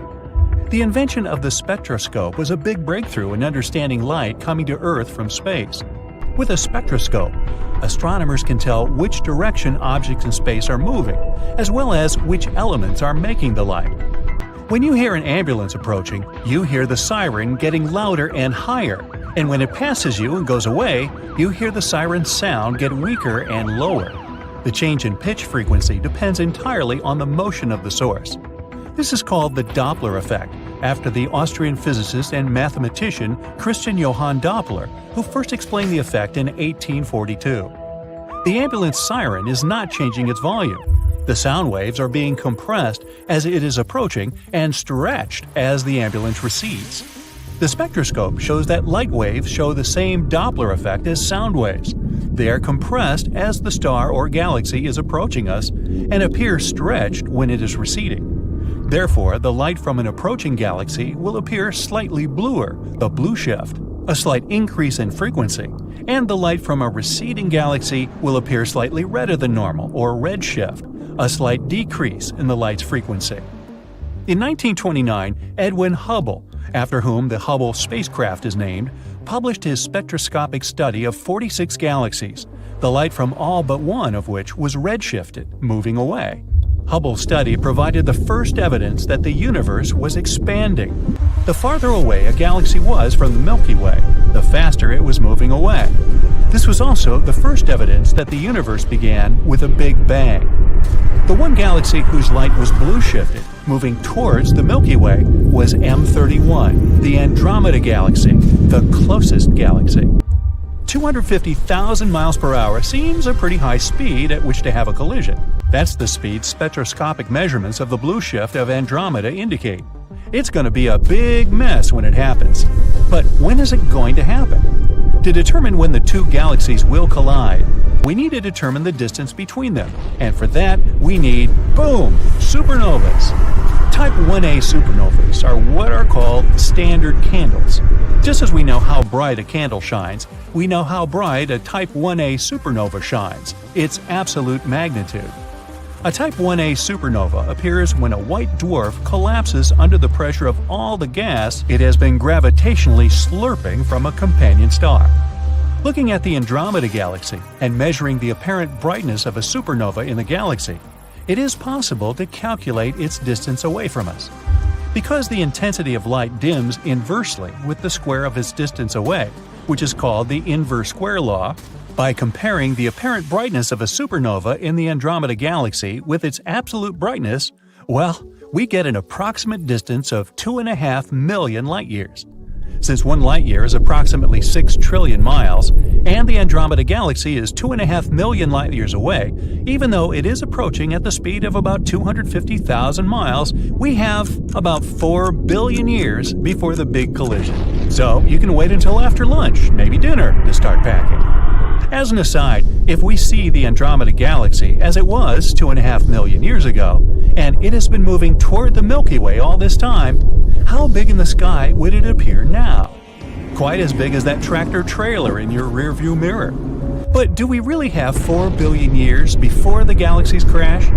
There are several other factors to consider. The minor galaxies that are gravitationally linked to both the Milky Way and the Andromeda galaxy will be swallowed up by their host galaxies. Considering the lopsided mass distribution that will result, the galactic collision of the Milky Way and Andromeda will be affected. Some scientists are saying it won't be a direct hit, but more of a sideswipe. And then there's the galactic halos of each galaxy. Here's what Project Omega has found out about the halo of stars and gas surrounding the Andromeda galaxy. Using the Hubble Space Telescope, researchers were able to observe how the light from bright distant quasars were being absorbed by the mostly invisible gas around the Andromeda galaxy. Look at the results. Notice M31 in the center. If the same is true of the Milky Way, and there's no reason to think it would be different, then the halos of the two galaxies are touching now. The collision has already begun. There is also a question about what effect the dark matter clouds around each galaxy might have on an impending collision, or are having now. But enough of speculation. In 4 billion years, the Sun will have increased brightness on its way to becoming a red giant star. And humans will have already found another galaxy to inhabit. Happy traveling, dear humans! Spacesuits are made of many different materials, elements, and functioning mechanisms for them to protect you in the vacuum of space. Good thing. The freezing temperatures and lack of oxygen aren't suitable for any living being to float around without any sort of protection on, not to mention the burning sun rays and potential objects that can crash into you. The technical term for a spacesuit is extravehicular mobility units, and they're extremely durable and expensive to make, with each suit costing up to $10.4 million to make. Each spacesuit is custom-made, with each part and component created and manufactured by 80 different companies. The size of each piece may vary, so it can either fit in the palm of your hand or be as large as 30 inches. The suit has 18 separate items and 16 layers covering it. Well, in reality, there are 14, but if the 2 internal layers are added, it will be 16 in total, so there. Spacesuits have evolved over the decades to be the design it is today, a mini spaceship in human form. It's built to mimic the living conditions of Earth's atmosphere, so that the astronauts can't be exposed to space. It has a system to support oxygen and expel carbon dioxide. It's durable enough to protect the astronauts from solar radiation, harsh sunlight, and little micrometeoroids. The conditions inside our atmosphere can be extremely tough, which is why it has internal temperature control for the bodies and a pressurized enclosure. The temperatures outside the suit can be as hot as 250 degrees Fahrenheit, ouch, to minus 250 degrees. Brrr. It's designed to support life for anyone outside our atmosphere. The main piece of the suit is a cooling garment made out of nylon, stretchy spandex fibers, and liquid tubes. It's delicately designed to fit around 300 feet of tubes woven tightly together in clothing that occupies the whole body, except the head, feet, and hands. It uses chilled water to flow through the many tubes near the skin to regulate the body temperature and cool it down while spacewalking. Think of it like a fan in a laptop that's made to cool it down when it overheats. The whole garment is attached to the life support system. Now, the life support system is one of the most important pieces of the suit and requires meticulous effort to put together. Everything in this compartment is important to keep the astronaut alive in space. Any miscalculation can be devastating and even life-threatening. It houses the pressurized oxygen tanks when they're filled and sealed tight. The oxygen tank can provide up to 7 hours of fresh air to breathe. There's also a secondary tank that adds around 30 minutes of breathing time. Astronauts can't afford to waste oxygen all the time while wearing the suit, so it's important that they strategically allocate those breaths. There's also the carbon dioxide removal device, which includes a filter canister made of lithium hydroxide that's also attached to a tube. That way, there won't be any toxic carbon dioxide circulating inside of the headpiece, and it will always purify the air inside. Next to it is a ventilation fan to cool the astronaut when moving. Wearing a heavy suit isn't easy and requires a lot of physical effort to move. Even though gravity is weaker up there, you still have to move your arms and legs, which can be tiresome over time. There's also a source of electrical power and a two-way radio to communicate with the base. And just in case something happens, a warning system is installed to warn the astronaut of failures in the system. Finally, there's the water cooling equipment to keep the body cool and regulated. After the life support system is put together, it's attached to the hard upper torso part. The helmet on spacesuits, built for spacewalks, serves as a pressure bubble and is made of strong plastic to keep the pressure of the suit contained. There's a neck ring to keep it airlocked in place and a ventilation system to provide oxygen to the astronaut. And there's also a connection to a backup oxygen tank, just in case. While the astronauts are working in space, they might crave a little bit of water or something. Good thing there's a built-in straw for them to drink from. And also, while working in open space, there's that annoying sun that shines into your eyes. A visor is installed to protect the astronaut from the sun that's made of a gold coating. And what's a spacesuit helmet without a camera to record everything? Since the two-way radio is connected to the life support system, the headphones and microphone are placed in the chin strap where the astronaut can communicate with the base. Space can be dark at times, most of the time. So there's an inbuilt light bar used when operating on close-up objects. Continuing our space fashion show gala, over at the lower torso unit, we have the pants and boots area. There's also a knee to ankle and waist connection, comprising of a pressure bladder and a specially coated nylon. Most of it is made out of different elements and materials to keep it usable and durable in space missions, as well as providing stylish evening wear for that astronaut who goes out at night. You can adjust the size of the rings of the thigh and leg sections whenever you want. This is good when the astronaut is walking and needs to feel relaxed at certain times. The astronaut also wears thermal socks under the hiking-style boots, which have a heat retention system built in to keep those tootsies warm and cozy. The upper torso is hard yet lightweight. It's made out of metal and fiberglass, connecting the inside of the suit to the life support system. It resembles a t-shirt but attaches to the arm assembly, which stretches to the arms up over the wrist. There's also a special connection to the helmet ring piece. Over here, you can find water reservoir tanks, oxygen cans, and much other technical stuff needed for outer space. The newer spacesuits have a hatch in the back for the astronauts to climb in and enter the suit. How stylish! A control module in the chest area allows the astronaut to check up on the external conditions and monitor the fluids and electricity. The gloves are sturdy enough to protect the astronauts when touching and picking up objects while working outside the space station. They're built so well that they can move each finger with ease. They're the part of the body that gets cold fast in space, so the gloves have a heater system to keep them warm. The process of creating a spacesuit requires so many steps and details, so it's not like sewing together a sweater. It starts with a design integration and then modeling. That way, they can see what it looks like without gathering the materials to build it. And once the design is confirmed, they begin gathering all the materials, which can take some time. And when everything is gathered, they begin the fabrication and building, which can also take time. A total of 7 different parts will be created and shipped to NASA for assembly. When an astronaut goes outside the International Space Station, they must have a safety strap attached to them that connects to the station.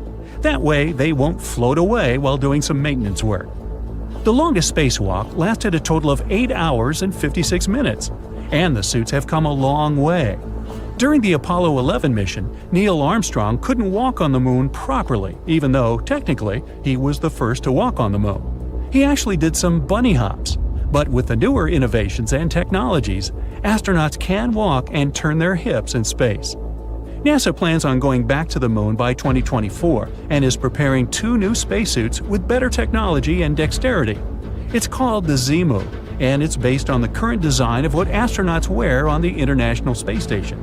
But the new designs and features will allow humans to live and work on the moon. A demonstration showed how flexible it is compared to the previous ones. You can twist and bend at the waist. The legwear section is better for walking on the moon's surface. Minor changes include no zippers or cables